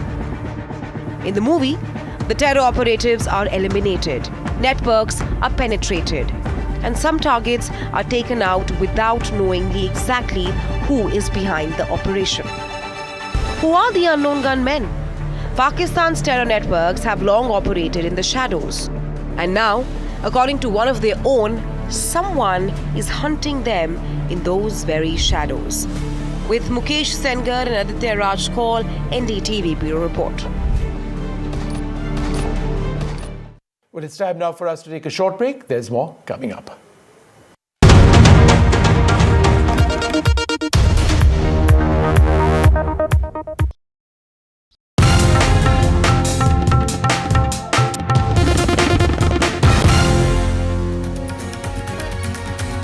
थोड़े में ज्यादा स्वाद यही तो है इसकी खास बात। वाओ मामा क्या स्वाद है, अरे मेरे राजा।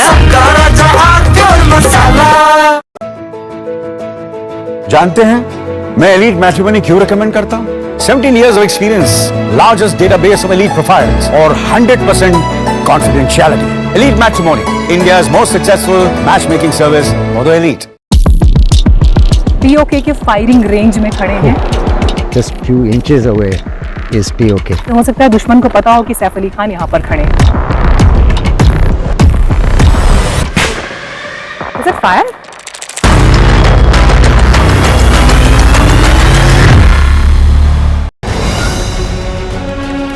Straight from the heart of the newsroom to the core of the stories shaping your world.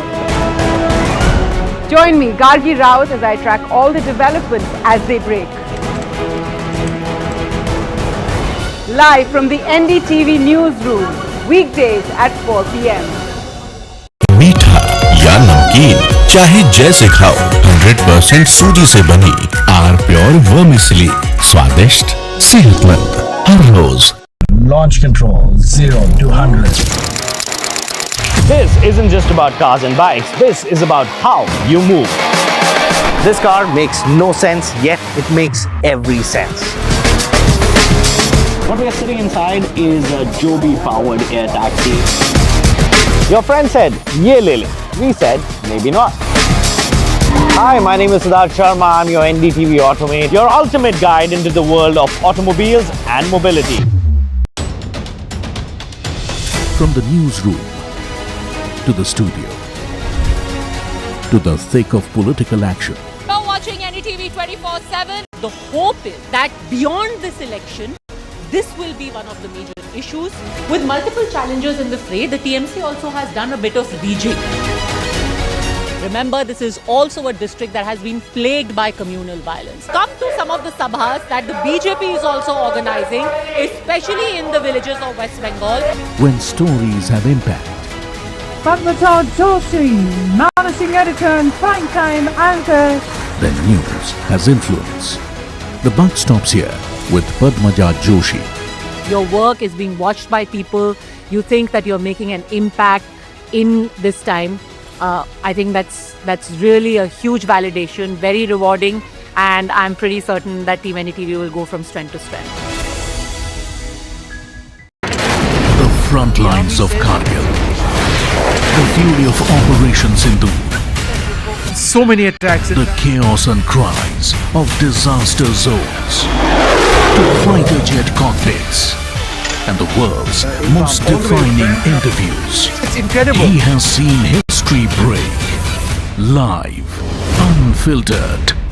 20,000 hours of live broadcasting. Welcome to Left, Right and Center. Hard facts. War-struck country. Hard questions. In the Ukraine. 30 years of trust. In the Kargil area. North Ukraine. In France, in Italy. At Srinagar. INS Vikrant. Vishnu Shom for NDTV. Vishnu Shom. Only on NDTV. When others are warming up, I'm raring to go.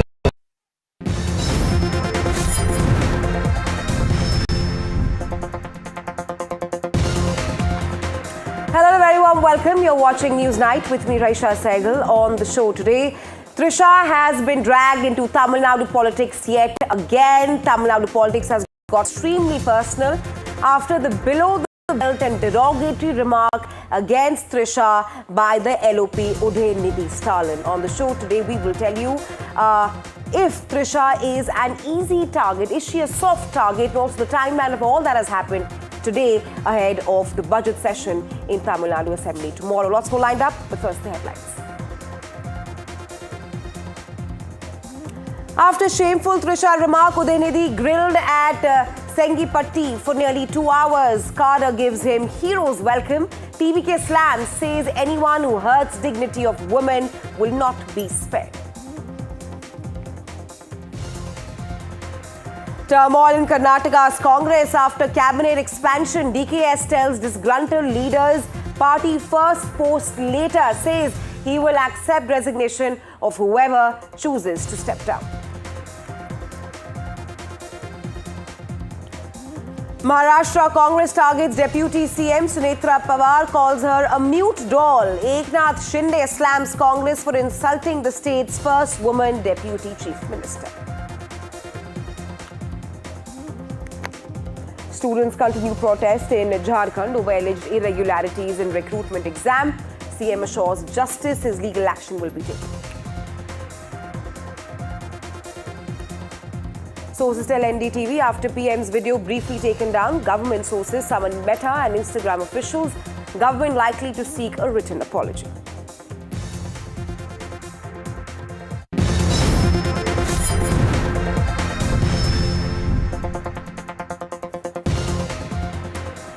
Our top focus on the show tonight, Vijay versus Udhayanidhi Stalin is the latest political rivalry playing out in Tamil Nadu. This is, of course, one day after Stalin Jr.'s arrest over his double-meaning remarks on Trisha. The leader of opposition remains defiant. There's been no apology, no remorse from the DMK so far. Udhayanidhi hit out at Chief Minister Vijay for his arrest. The DMK MLA clarified that he did not say anything demeaning and that his comments were not meant to hurt any woman. Stalin Jr. called his arrest a diversionary tactic and branded the TVK, the ruling government, a circus. He declared that the state government is only a government of fake news and reels. The controversy is now expected to perhaps spill over into the Tamil Nadu Assembly, the day one tomorrow, as the budget session begins tomorrow. Political fireworks are expected to explode as Cauvery water issue and the Trisha controversy are expected to dominate the Tamil Nadu Assembly tomorrow. Dramatic scenes unfolded after arresting Udhayanidhi Stalin. Even court comes down, they said the arrest is not necessary. They have given him a bail also. So how TVK reacts to the? Do you think arrest is necessary? Yes, it just reinstill confidence among the people of Tamil Nadu that irrespective of who the person is, if they do any wrong, they'll be facing legal consequences. So this is just confidence given to all the people of Tamil Nadu. But DMK argues they want to, TVK government want to deliberately stop Udhayanidhi Stalin from attending assembly session. Tomorrow budget session is going to start, so they want to stop him from attending a budget session. In the High Court, they have categorically stated that they have taken him just for an inquiry and they have no motive to arrest at the moment. What could be the next course of action? So now you have inquired Udhayanidhi Stalin, now he has been released also. Why such drama? That's not drama as such. The police has taken the due course of action. They have gone and summoned him. He has not come. So the DMK had created some chaos when the arrest has happened. And if he had cooperated for the inquiry properly, I don't think any drama would unfold at the scene. Right, my colleague Vijay has been tracking the story very closely, now joining me live. Vijay, it's been a dramatic day today. 4 hours after his arrest, Udhayanidhi Stalin gets the bail. He's been questioned at Singapiti, and just an hour ago, he comes out and he says that this arrest is perhaps a joke. Two-pronged question. Number one, what was the kind of message that TVK wanted to send across? Was it a success? And number two, we've heard no apology, no remorse from the DMK cadre so far, Vijay. Raksa, that's right. TVK made it clear whoever speaks or pass some sort of derogatory remarks about women, definitely they won't remain silent. They will take action. Even CTR Nirmal Kumar made it clear. They are Vijay, our leader Vijay is following the footpath of Jayalalitha and MGR. So Vijay also taking action against such remarks made by whoever it is. So this is the message they want to send to across people, and also even TVK MLA made it clear they want to ensure confidence among people by doing such arrest. So that's why then only people will be feared to make such comments against women. But however, DMK on the other hand made it clear deliberately TVK is trying to divert the attention of people from real issue like Cauvery issue, Meghadadu issue, and also former issue. Even Udhayanidhi Stalin, there were dramatic scenes exactly happened just outside the police station in Sengipeti, Tanjavur district. Even when Udhayanidhi Stalin, after inquiry came out, there was a roused welcome for Udhayanidhi Stalin. Crackers, firecrackers, fancy crackers were burst. Even Udhayanidhi Stalin himself waved hands. He was a part of roadshow also, Raisa, and also while addressing press in Trichy airport, he made it clear he is not going to apologize. He will repeat the statement whatever he made it the other day, which become controversial also. He said nothing was intended to hurt anyone. Even he didn't mean anything wrong also. It was there were some cut and paste made by TVK. Right, Vijay. Vijay, hold that thought. Right, Vijay, absolutely. And of course, questions are also being raised if there was undue attention given to the LOP because he's been in the news throughout the day today. My last question to you, the timing is extremely crucial. All this comes just a day ahead of the budget session in the Tamil Nadu Assembly tomorrow. What perhaps can we expect? A lot of fireworks we are expecting. Vijay.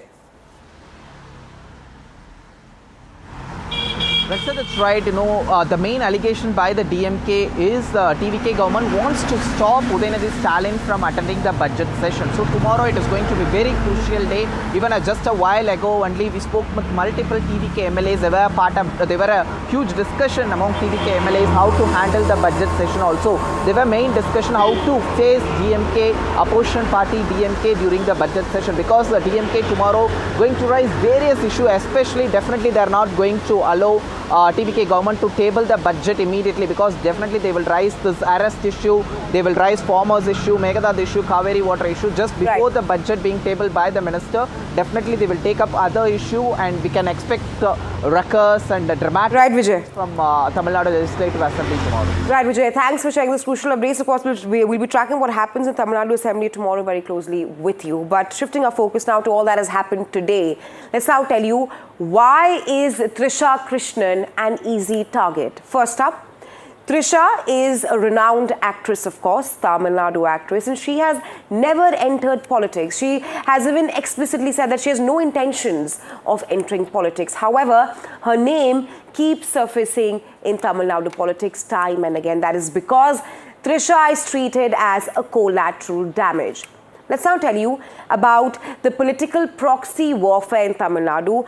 Trisha's name is used as a weapon by the rival parties, by AIADMK and even by DMK, to a point even by the BJP so far. Trisha's name has perhaps been invoked to target Vijay. And let's give you some examples of that. What happened yesterday, the Cauvery dispute incident, the remark by Udhayanidhi Stalin. Second, she's also been targeted by rival leaders. Let's now tell you why all this is happening. This is perhaps because they want to make scores with Vijay, and this is the high proximity to Chief Minister Vijay of Trisha. Perhaps the decades-long on-screen chemistry between both of them. Also, rumors about real-life connection. And third, there's of course huge growing public interest in Tamil Nadu when it comes to Trisha and Vijay. Lastly, misogyny and moral policing in Tamil Nadu against a woman, against Trisha. First up, Trisha clearly breaks traditional societal norms and molds in Tamil Nadu. Trolls in Tamil Nadu persistently target her marital status. And of course, deeply rooted patriarchy to portray Trisha as well. And we of course heard that statement from the LOP as well, that derogatory statement, that highly misogynistic statement against Trisha. These are some of the reasons as to why Trisha is an easy target in Tamil Nadu politics. On that note, we're slipping into a very short break.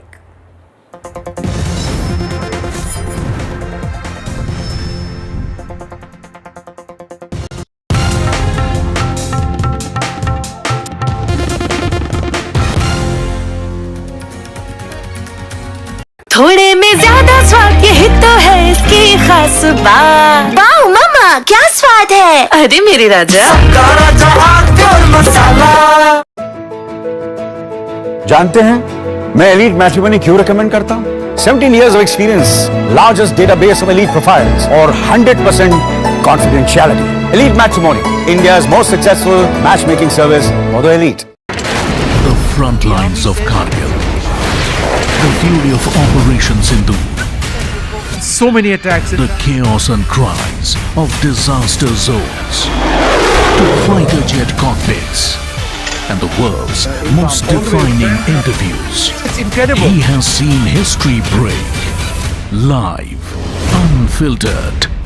20,000 hours of live broadcasting. Welcome to Left, Right and Centre. Hard facts. War-struck country. Hard questions. In the Ukraine. 30 years of trust. In the Kargil area. North Ukraine. In France. In Italy. At Srinagar. INS Vikrant. Vishnu Shom for NDTV. Vishnu Shom. Only on NDTV. Straight from the heart of the newsroom to the core of the stories shaping your world. Join me, Gargi Raut, as I track all the developments as they break. Live from the NDTV newsroom, weekdays at 4 p.m. Launch control 0 to 100. This isn't just about cars and bikes. This is about how you move. This car makes no sense, yet it makes every sense. What we are sitting inside is a Joby-powered air taxi. Your friend said, "Ye le le." We said, maybe not. Hi, my name is Siddharth Sharma. I'm your NDTV Automate, your ultimate guide into the world of automobiles and mobility. ये लीजिए भाई, मैंने बनाया है WhatsApp आपके साथ, खाइए ना। ऐसे आप कहाँ से हैं? हरियाणा। कब गए थे लास्ट वहाँ पे? 1.5 महीने पे। आपकी फैमिली है? बच्चे हैं? 3 साल। मिस करते होंगे आप उन्हें ना? बहुत फैमिली विजिट करने अलाउड है श्रीनगर तक? अलाउड। एक हफ्ते की शूटिंग के बाद मुझे घर की याद आ जाती है। See the sacrifice is unbelievable, you know.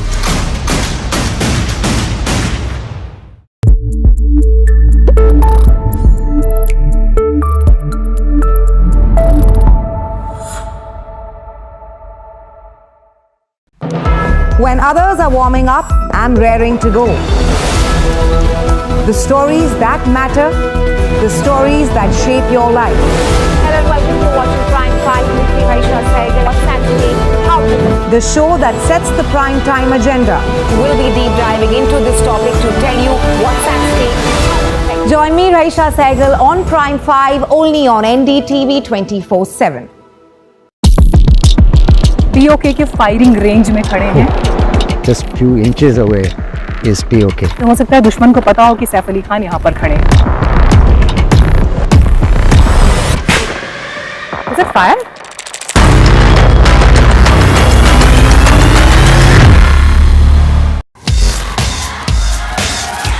This is the show where we bring you all the hot and happenings from the world of entertainment and lifestyle. Really? Fashion that made you gag. Films that made you fangirl. Art.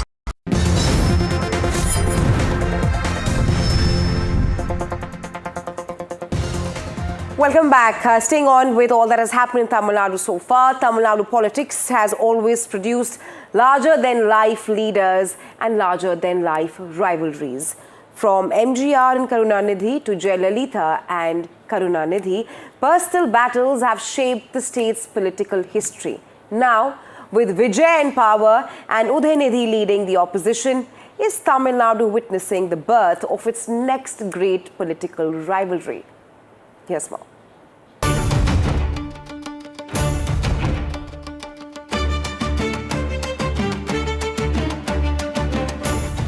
Tamil politics, like Tamil cinema, has always had a penchant for the grand.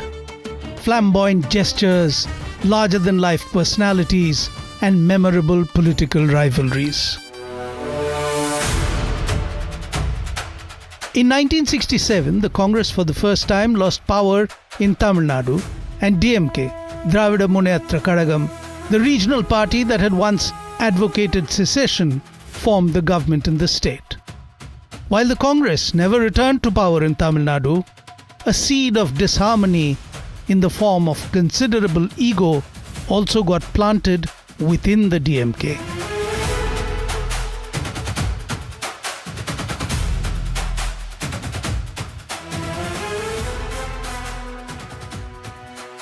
M.G. Ramachandran and Karunanidhi were both products of the same Dravidian movement, shaped by the same ideological tradition and personally close before they turned rivals. It was a deep-seated rivalry that was to germinate out of an equally strong friendship. Shared poverty, ambition, and dreams had drawn them together as friends.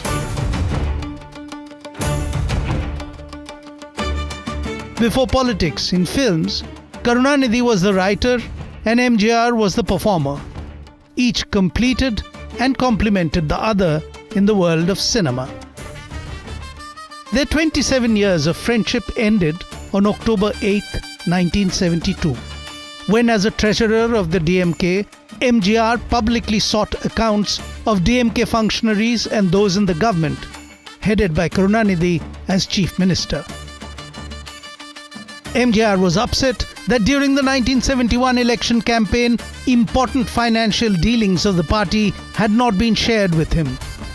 It was that final straw which irrevocably broke the long-time friendship with Karunanidhi.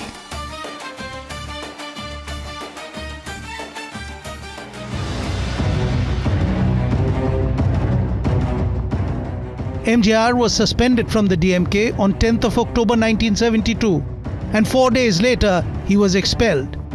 He went on to form his own party, the AIA-DMK. MGR led his newly formed party to power in 1977 and became a two-term chief minister, till his death in 1987 finally brought the personal rivalry to an end.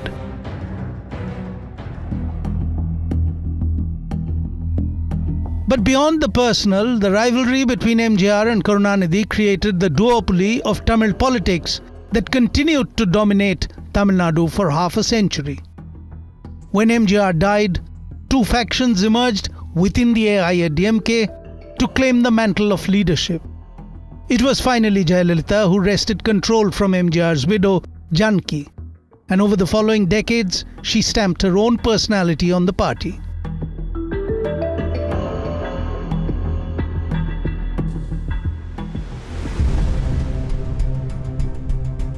It was on March 25, 1989 that Tamil Nadu realized another epic political rivalry was afoot.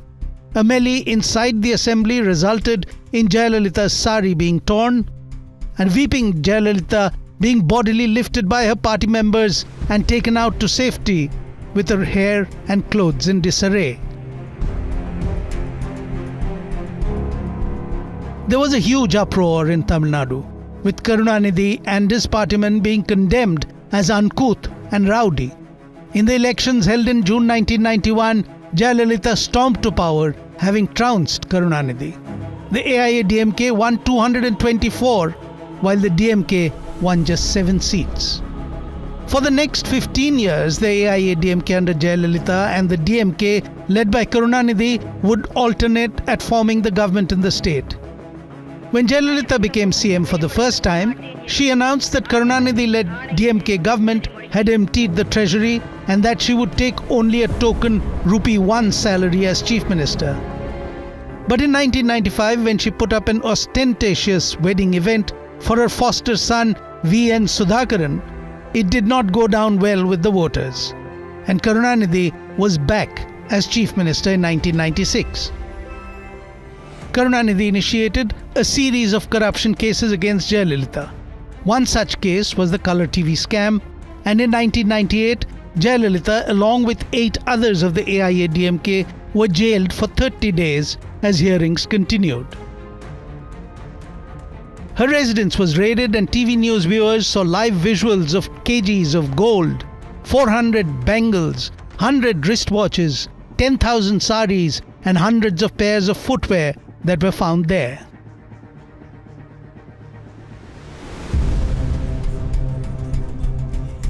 Jayalalitha had never forgiven Karunanidhi on how she had been dishonoured inside the assembly. In the very early hours of 30th of June 2001, Jayalalitha finally had her revenge. At around 2 a.m. in the morning, the 78-year-old Karunanidhi was dragged out of his bed by the police. The bedroom door had been broken down. The landlines had been cut at the DMK leader's house.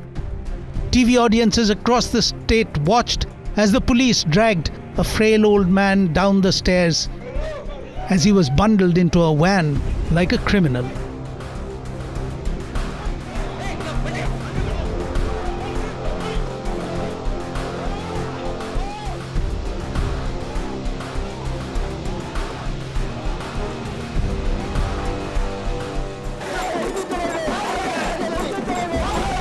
For half a century, Tamil Nadu politics had revolved around the rivalries of the Dravida leaders.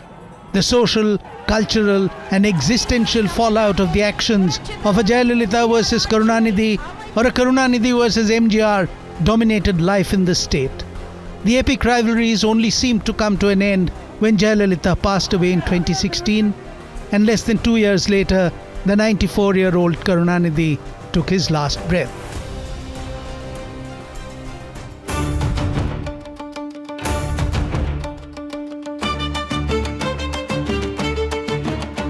But Tamil Nadu in politics, as on celluloid, thrives on being just beyond the mundane, at the very least.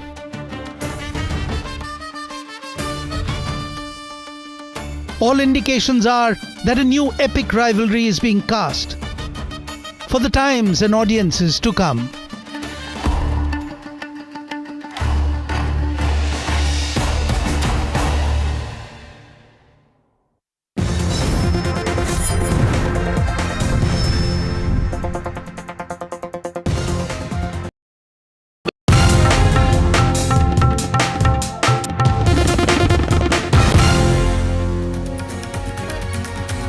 थोड़े में ज्यादा स्वाद यही तो है इसकी खास बात। वाओ मम्मा क्या स्वाद है। अरे मेरे राजा। जानते हैं मैं एलीट मैट्रिमोनी क्यों रिकमेंड करता हूं? 17 years of experience, largest database of elite profiles, और 100% confidentiality. Elite Matrimony, India's most successful matchmaking service for the elite. The front lines of Kargil. The fury of Operation Sindhu. So many attacks. The chaos and cries of disaster zones. To fighter jet cockpits. And the world's most defining interviews. It's incredible. He has seen history break. Live. Unfiltered. 20,000 hours of live broadcasting. Welcome to Left, Right and Center. Hard facts. War-struck country. Hard questions. In the Ukraine. 30 years of trust. In the Kargil area. North Ukraine. In France, in Italy. At Srinagar. Vishnu Shom for NDTV. Vishnu Shom. Only on NDTV. Straight from the heart of the newsroom to the core of the stories shaping your world. Join me, Gargi Raut, as I track all the developments as they break. Live from the NDTV newsroom, weekdays at 4 p.m. Launch control 0 to 100. This isn't just about cars and bikes, this is about how you move. This car makes no sense, yet it makes every sense. What we are sitting inside is a Joby-powered air taxi. Your friend said, "Ye le le." We said, maybe not. Hi, my name is Siddharth Sharma. I'm your NDTV Automate, your ultimate guide into the world of automobiles and mobility. ये लीजिए भाई, मैंने बनाया है WhatsApp आपके साथ, खाइए ना। आप कहाँ से हैं? हरियाणा। कब गए थे लास्ट वहाँ पे? 1.5 महीने पे। आपकी फैमिली है? बच्चे हैं? 3 साल। मिस करते होंगे आप उन्हें ना? बहुत। फैमिली विजिट करने अलाउड है? श्रीनगर तक अलाउड। 1 हफ्ते की शूटिंग के बाद मुझे घर की याद आ जाती है। See, the sacrifice is unbelievable, you know.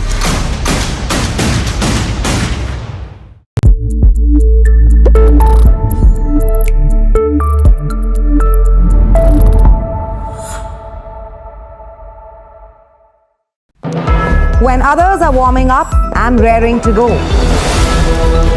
The stories that matter, the stories that shape your life. Hello and welcome to watching Prime 5 with me, Trisha Krishnan. What's Saturday? How to The show that sets the prime time agenda. We'll be deep diving into this topic to tell you what's at stake. Join me, Raisha Sehgal, on Prime 5, only on NDTV 24/7. POK के firing range में खड़े हैं। Just few inches away is POK. हो सकता है दुश्मन को पता हो कि सैफ अली खान यहाँ पर खड़े हैं। Is it fire?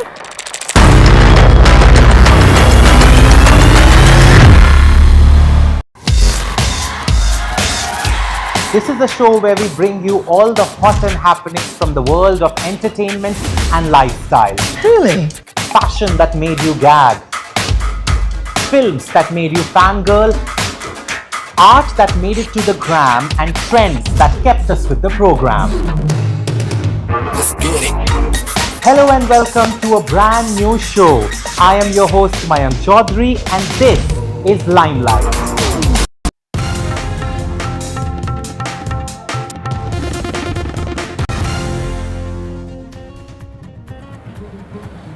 Hello and welcome. You're watching NDTV with me, University.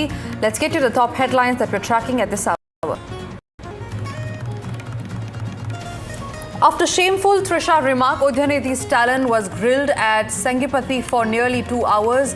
The cadre have given him a hero's welcome. The TVK has slammed, saying that anyone who hurts the dignity of a woman will not be spared.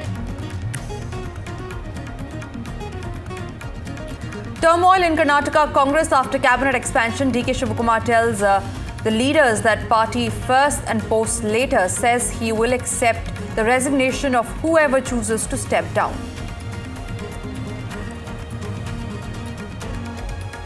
Maharashtra Congress targets Deputy Chief Minister Sunita Pawar, calls her a mute doll.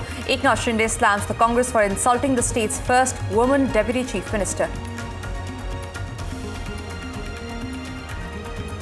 Students continue to protest in Jharkhand over the alleged irregularities in the recruitment exam. The Chief Minister has assured justice. He says legal action will be taken. Sources tell NDTV after Prime Minister's video briefly taken down, the government sources have now said that they have summoned Meta and Instagram officials. The government is likely to seek a written apology as well.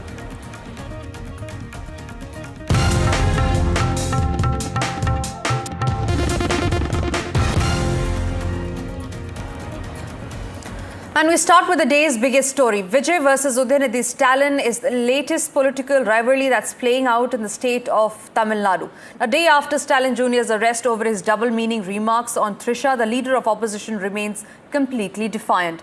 Udhayanidhi has hit out at Chief Minister Vijay for his arrest. The DMK MLA has clarified that he did not say anything demeaning and that his comments were not meant to hurt any woman. In fact, Stalin Jr. has called his arrest a diversionary tactic and branded the TVK government a circus. He declared that the state government is only a government of fake news and reels. The controversy is expected to spill over into the Tamil Nadu Assembly as the budget session is all set to begin from tomorrow. The political fireworks are expected to explode as the Cauvery water issue and the Trisha controversy are expected to dominate. கண்டனம் தெரிவிச்சிருக்காங்க. அது எனக்கு கொஞ்சம் வருத்தமா இருக்கு. நான் எந்த நேரத்துல அந்த மாதிரி தவறான எண்ணத்துல நான் பேசவே இல்லை. விவசாயிகளுக்கு ஆதரவாக பேசினதுக்காக இந்த தரங்கட்ட அரசு கைது செஞ்சிருக்கிறாங்க. நான் மீண்டும் சொல்றேன், இந்த கைதுக்கு நான் பயப்பட மாட்டேன். இன்னும் 100 முறை பேசுவேன், மீண்டும் பேசுவேன். அதுல சில பேர் சொல்லியிருக்கிறாங்க, நான் இரட்டை அர்த்தத்துல பேசிட்டேன், டபுள் மீனிங்ல பேசிட்டேன் அப்படின்னு சொல்லியிருக்கிறாங்க. நான் நிச்சயமா டபுள் மீனிங்லாம் பேசவே இல்லை. இந்த மாதிரி பொய் வழக்குகளுக்கெல்லாம் பயப்பட போறது இல்லை. இது சட்ட ரீதியா சந்திக்க நான் தயாராக இருக்கின்றேன். நான் ஒரு ஆட்சியாவே நான் பார்க்கலங்க. இது வந்து ஒரு சர்க்கஸ் கூடாத மாதிரி நான் பார்க்கிறேன். Dramatic scenes unfolded after arresting Udhayanidhi Stalin. Even court comes down. They said the arrest is not necessary. They have given him a bail also. So how TVK reacts to this? Do you think arrest is necessary? Yes, it just reinstilled confidence among the people of Tamil Nadu that irrespective of who the person is, if they do any wrong, they'll be facing legal consequences. So this is just confidence given to all the people of Tamil Nadu. But DMK argues they want to, TVK government want to deliberately stop Udhayanidhi Stalin from attending assembly session. Tomorrow budget session is going to start, so they want to stop him from attending a budget session. In the High Court, they have categorically stated that they have taken him just for an inquiry and they have no motive to arrest at the moment. So what could be the next course of action? So now you have inquired Udhayanidhi Stalin, now he has been released also. Why such drama? There's no drama as such. The police has taken the due course of action. They have gone and summoned him. He has not come. So the DMK had created some chaos when the arrest has happened. And if he had cooperated for the inquiry properly, I don't think any drama would unfold at the scene. Deepak, my colleague, is joining me from outside Stalin's residence. Deepak, what's the latest that you're picking up from the ground zero?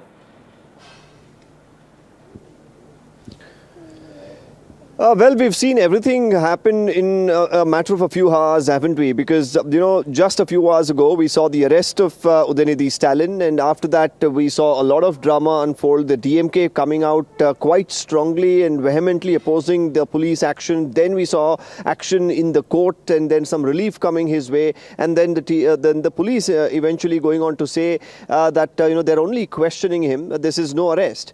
Finally, we've also seen him being released after questioning and then him getting a hero's welcome. While we've seen all of this drama unfold, it's far from over because tomorrow is budget day here in Tamil Nadu and you can expect the entire budget to be mired and the drama over this particular arrest to really take over at least in the first half of the day. I'm standing here outside Mr. Stalin's residence. His son, of course, Udhayanidhi Stalin, is expected to make his way here after he leaves the Chennai airport where he's expected to arrive shortly. Now, we've all been talking about the comments that he's been making in the past, the comment that he made in the recent past, of course, that has, got him in this situation. It is definitely a comment that has received widespread condemnation. Many people, of course, have called it out for the misogyny. But the question here is, the action that has been taken by the police through, of course, the government here. Is that politically colored is the question that comes up, considering the fact that he is the leader of the opposition a day ahead of the budget session, several question marks definitely coming up. So we'll really have to see whether we've seen the end of this drama or tomorrow it's only going to escalate further. All right, Deepak, thank you very much for getting us those details, keeping a very close watch on that story. Well, ladies and gentlemen, Udhayanidhi's arrest and then the release had triggered sharp attacks from the ruling TVK and the BJP as well. A police complaint, dramatic scenes at the Udhayanidhi's residence, and he's briefed attention before the Madras High Court ordered his release after questioning. What started as a political jibe has now escalated into a full-blown battle. Here's what happened throughout the day.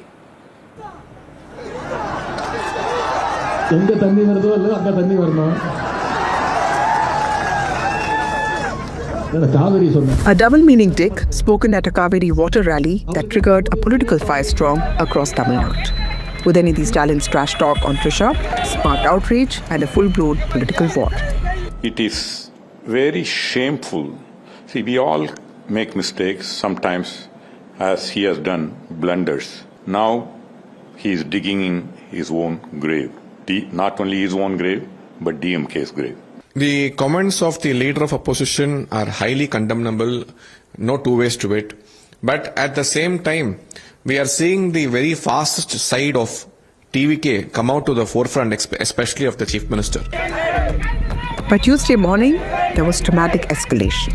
TVK functionaries filed a police complaint against Stalin Jr. In a few hours, police were at Udhayanidhi Stalin's door in Chennai. Tamil Nadu LOP's legal team moved the High Court trying to prevent his arrest. But the police team moved in quickly. By 11 a.m. on Tuesday morning, Udhayanidhi Stalin was under arrest but also defiant. I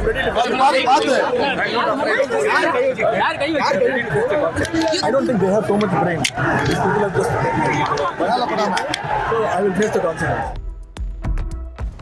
As the arrest drama unfolded, anger and outrage spilled onto the streets.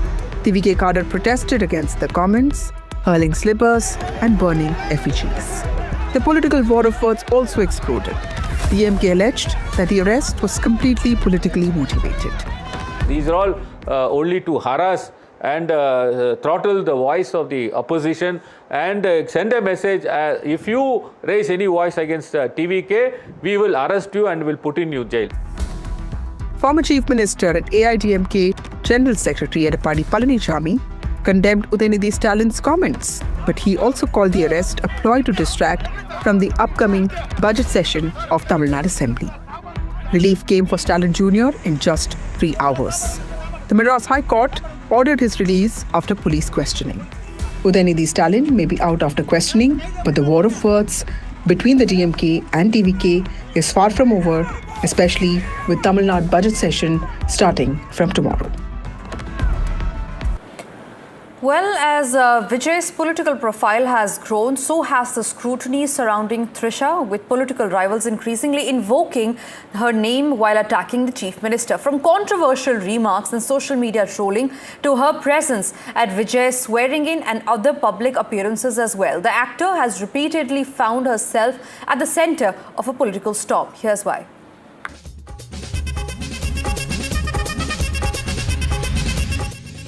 For more than 2 decades, Trisha has been a star of Tamil cinema.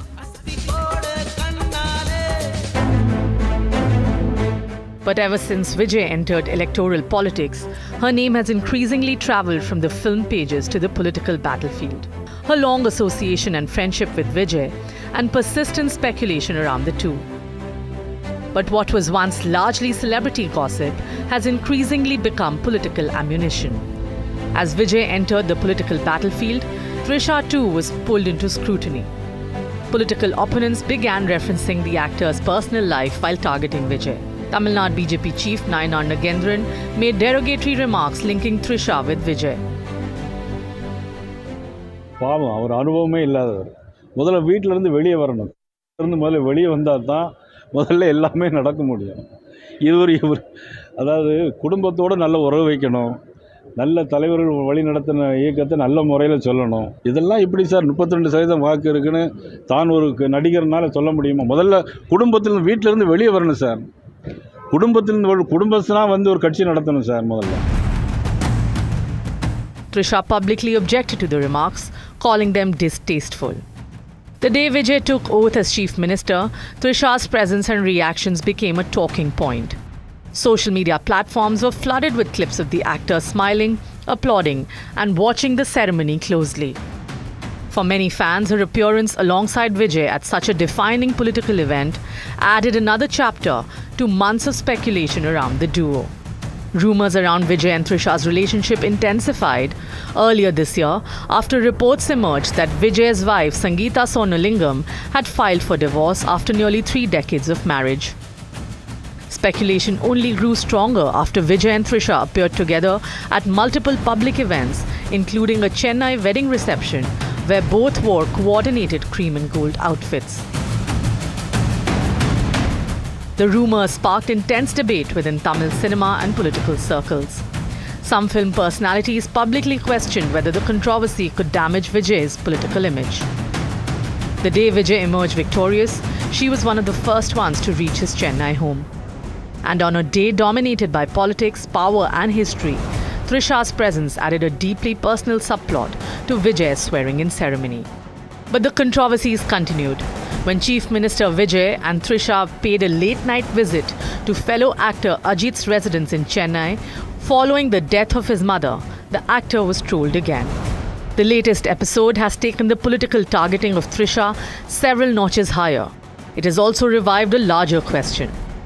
When political rivals attack a male leader, why drag a woman associated with him into the argument?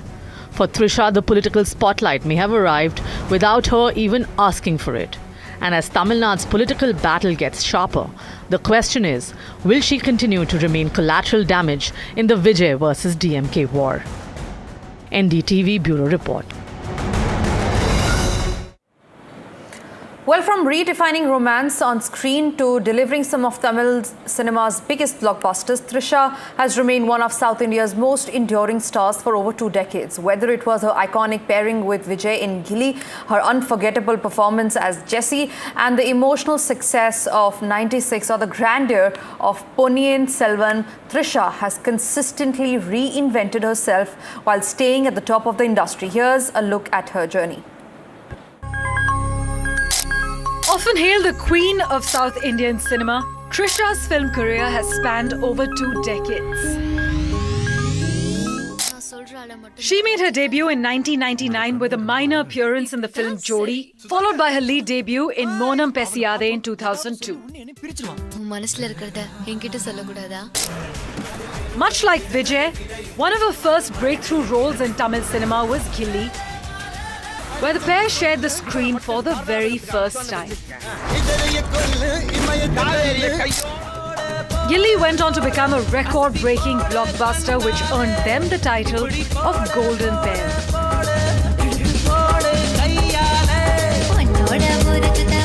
And the collaborations didn't stop there. They went on to star in 3 more films together in the span of 4 years.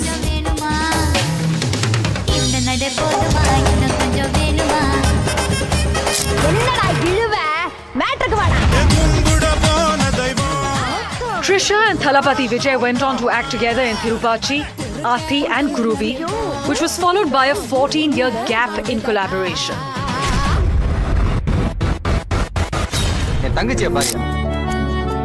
In 2010, Trisha acted in what is arguably her most iconic role as Jessie in Vinay Thandi Varuvaya.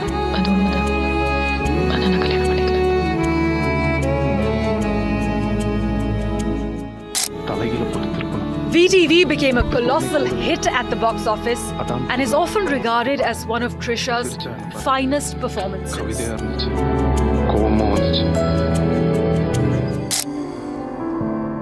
Later in the decade, Trisha reprised her role in a romantic blockbuster, starring opposite Vijay Sethupathi in the iconic film 96.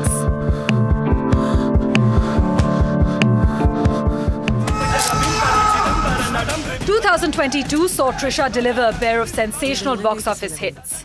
Starring as Princess Kundavai in Mani Ratnam's period classics Ponniyin Selvan 1 and 2. அருண்மொழியும் கரிகாலரும் ஒன்று சேராமல் நாம் பார்த்துக்கொள்ள வேண்டும்.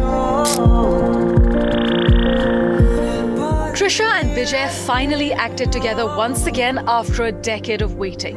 This was in 2023 for the super hit Leo, reuniting as Parthiban and Satya.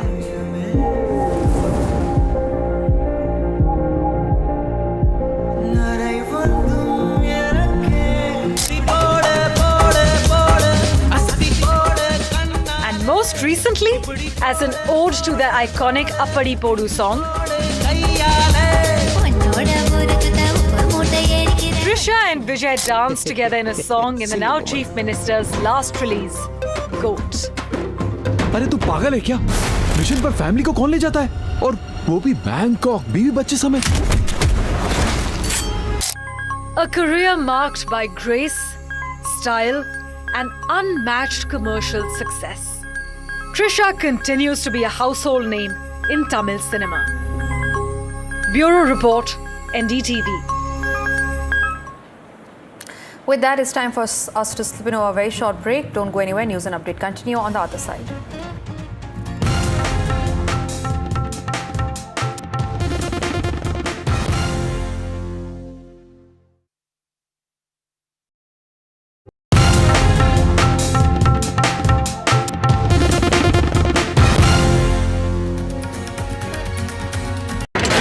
The front lines of Kargil. The fury of Operation Sindhu. So many attacks. The chaos and cries of disaster zones. To fighter jet cockpits. And the world's most defining interviews. It's incredible. He has seen history break. Live. Unfiltered. 20,000 hours of live broadcasting. Welcome to Left, Right and Center. Hard facts. War-struck country. Hard questions. In the Ukraine. 30 years of trust. In the Kargil area. North Ukraine. In France, in Italy. At Srinagar. Vishnu Shom for NDTV. Vishnu Shom. Only on NDTV.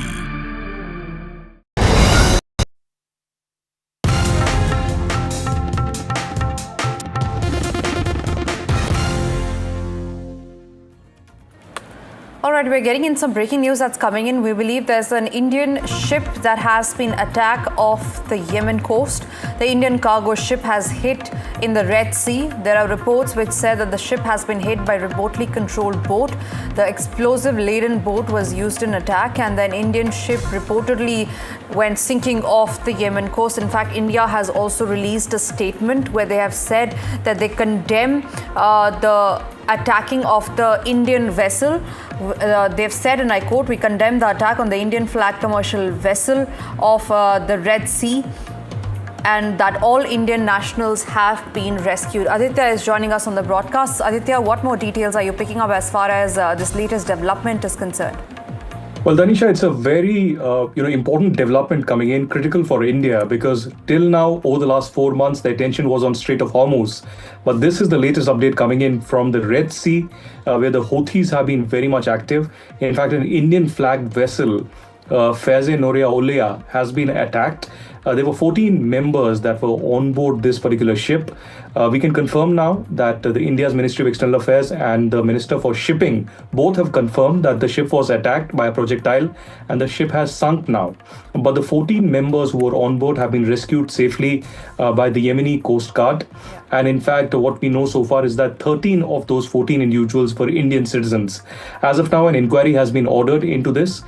It's a very serious development because this is first such development coming in the Red Sea area. Yes. Because such attacks were earlier seen in the Strait of Hormuz. Tomorrow, we could see much more action on this. Perhaps there could be some summoning by the Indian Ministry of External Affairs is concerned, because as of now, there's no clarity whether it is the Houthis that were responsible for the attack or the anti-Houthi camp.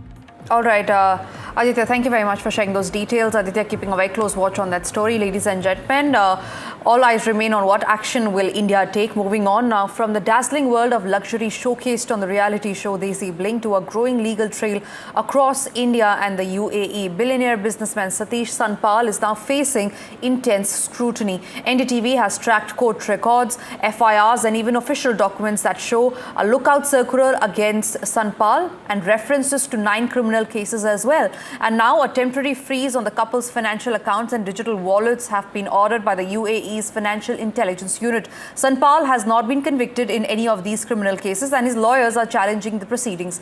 NDTV's Bismi Taksin has tracked the legal trail. We leave you with this report. When Disabling aired, Satish and Tabinda Sanpal sold viewers a story of their extraordinary life full of luxuries such as Rolls Royces, yachts, designer bags, jewellery worth crores. But behind this luxurious and glamorous life lies another story.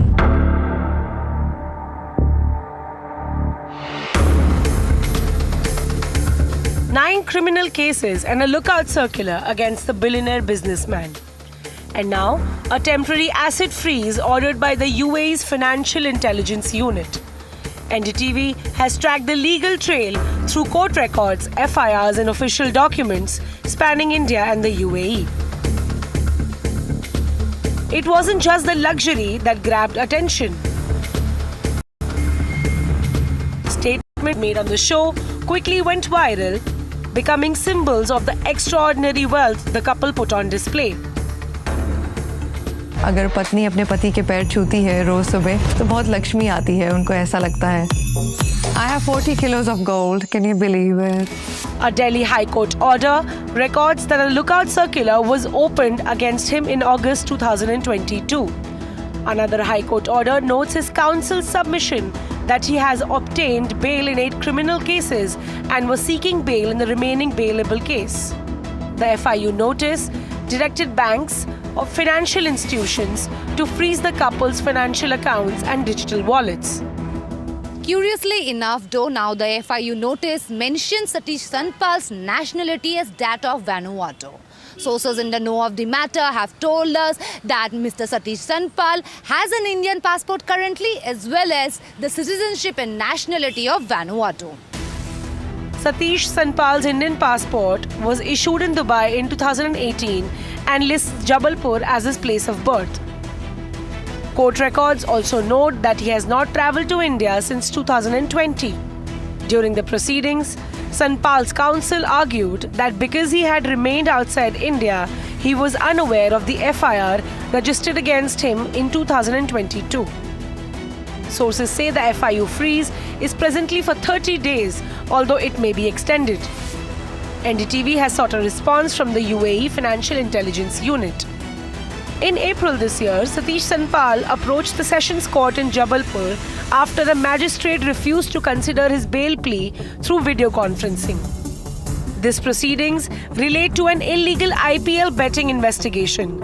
According to the prosecution's case recorded in the court, 2 accused arrested during the investigation allegedly told police they had received betting links from Satish Sanpal and Dilip Khatri and were using Team 777 software to run the network. The same court order records that Sanpal's arrest could not be secured because he was outside India when the charge sheet against other accused was filed, and that the investigation against him continued separately. NDTV also accessed several FIRs. A February 2024 FIR registered at Civil Lines Police Station in Jabalpur names Satish Sanpal among 5 accused in an alleged online betting case. Officials have confirmed that Sanpal does not face any formal enforcement directorate case. He has not been convicted in any of the criminal cases against him. Separately, a complaint submitted to authorities this year sought an enforcement directorate investigation and alleged laundering of 1,000 crore rupees through betting operations. The Delhi High Court noted that allegations linking Sanpal to laundering 1,000 crore rupees and the Mahadev betting app finds no mention in the FIR reference before it or in any judicial determination while granting the businessman relief against 21 media publications. There are allegations of satta and hawala against him. It has been alleged that 8 to 9 FIRs have been registered against him, wherein he has been known to promote betting apps and platforms by his name SetBet and SetSport. He is alleged to have won thousands of crore rupees of money from India and have embezzled it to Dubai. a lookout circular was opened against him by the then Superintendent of Police, Jabalpur, Mr. Siddharth Bahuguna, on 5th of August 2022. Sanpal's lawyers have approached the Madhya Pradesh High Court seeking to quash the criminal proceedings. His counsel, Advocate Vipul Yadav, says the cases are based largely on memorandums of the other accused. Most offences are bailable and there is no material evidence against him. As far as these 9 criminal cases are concerned, all of them are based on disclosure statements and there is no evidence to prove anything at all. There has been no official response by either the FIU or any enforcement agencies nor any investigative agencies. Those things are unverifiable as of now. So as soon as we have something on it, we will surely share with everyone. Bureau Report, Bismita Skin.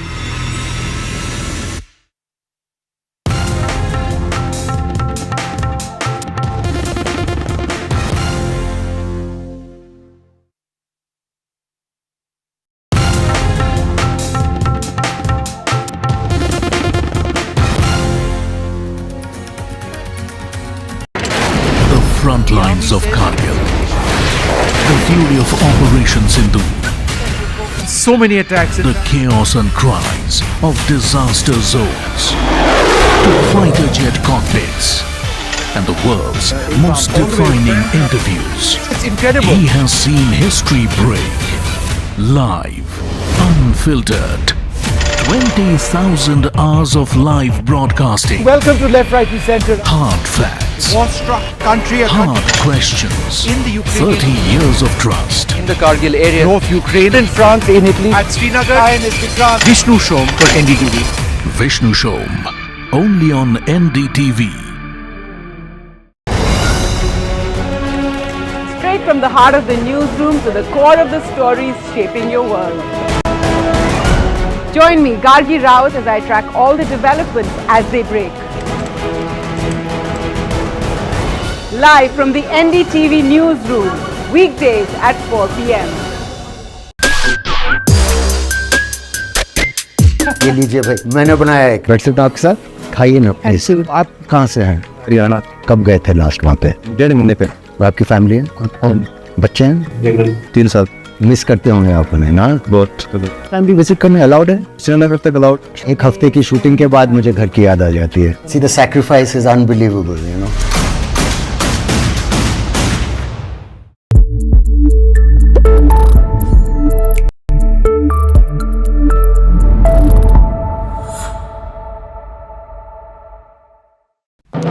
When others are warming up, I'm raring.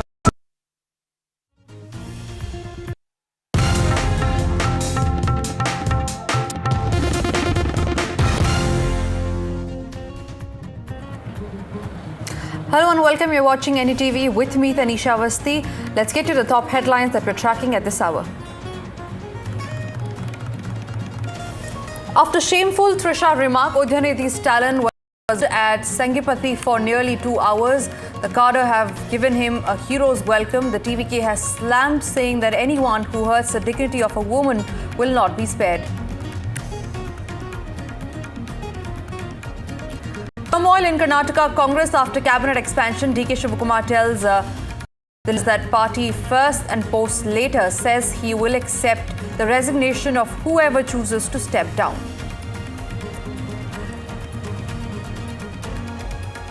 Maharashtra Congress targets Deputy Chief Minister Sunita Pawar, calls her a mute doll. Eknath Shinde slams the Congress for insulting the state's first woman Deputy Chief Minister.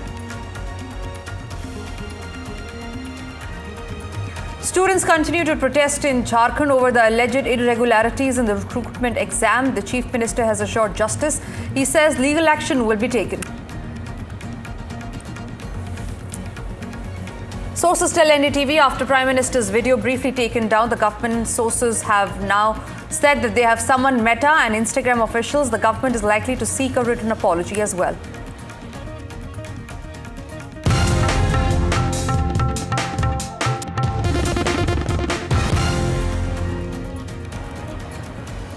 And we start with the day's biggest story. Vijay versus Udhayanidhi Stalin is the latest political rivalry that's playing out in the state of Tamil Nadu. A day after Stalin Jr.'s arrest over his double-meaning remarks on Trisha, the leader of opposition remains completely defiant. Udhayanidhi has hit out at Chief Minister Vijay for his arrest. The DMK MLA has clarified that he did not say anything demeaning and that his comments were not meant to hurt any woman. In fact, Stalin Jr. has called his arrest a diversionary tactic and branded the TVK government a circus. He declared that the state government is only a government of fake news and reels. The controversy is expected to spill over into the Tamil Nadu Assembly as the budget session is all set to begin from tomorrow. The political fireworks are expected to explode as the Cauvery water issue and the Trisha controversy are expected to dominate. கண்டனம் தெரிவிச்சிருக்காங்க. அது எனக்கு கொஞ்சம் வருத்தமா இருக்கு. நான் எந்த நேரத்துல அந்த மாதிரி தவறான எண்ணத்துல நான் பேசவே இல்லை. விவசாயிகளுக்கு ஆதரவாக பேசினதுக்காக இந்த தரங்கட்ட அரசு கைது செஞ்சிருக்கிறாங்க. நான் மீண்டும் சொல்றேன், இந்த கைதுக்கு நான் பயப்பட மாட்டேன். இன்னும் 100 முறை பேசுவேன், மீண்டும் பேசுவேன். அதுல சில பேர் சொல்லியிருக்கிறாங்க, நான் இரட்டை அர்த்தத்துல பேசிட்டேன், டபுள் மீனிங்ல பேசிட்டேன் அப்படின்னு சொல்லியிருக்கிறாங்க.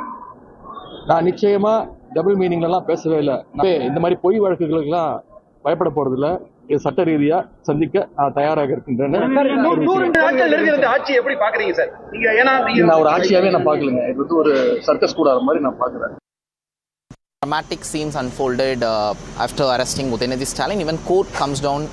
They said the arrest is not necessary. They have given him a bail also. So how TVK reacts to this? Do you think arrest is necessary? Yes, it just reinstilled confidence among the people of Tamil Nadu that irrespective of who the person is, if they do any wrong, they'll be facing legal consequences. So this is just confidence given to all the people of Tamil Nadu. But DMK argues they want to, TVK government want to deliberately stop Udhayanidhi Stalin from attending assembly session. Tomorrow budget session is going to start. They want to stop him from attending a budget session. In the High Court, they have categorically stated that they have taken him just for an inquiry and they have no motive to arrest at the moment. Okay. So what could be the next course of action? So now you have inquired Udhayanidhi Stalin, now he has been released also.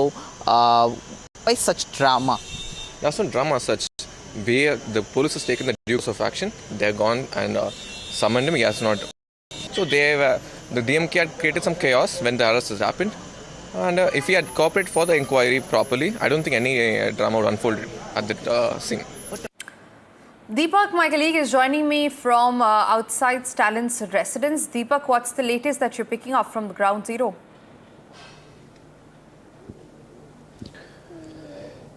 Well, we've seen everything happen in a matter of a few hours, haven't we? Because, just a few hours ago, we saw the arrest of Udhayanidhi Stalin. And after that, we saw a lot of drama unfold. The DMK coming out quite strongly and vehemently opposing the police action. Then we saw action in the court and then some relief coming his way. And then the police eventually going on to say that, they're only questioning him. This is no arrest. Finally, we've also seen him being released after questioning and then him getting a hero's welcome. While we've seen all of this drama unfold, it's far from over because tomorrow is budget day here in Tamil Nadu and you can expect the entire budget to be mired and the drama over this particular arrest to really take over at least in the first half of the day. I'm standing here outside Mr. Stalin's residence. His son, of course, Udhayanidhi Stalin, is expected to make his way here after he leaves the Chennai airport where he's expected to arrive shortly. Now, we've all been talking about the comments that he's been making in the past, the comment that he made in the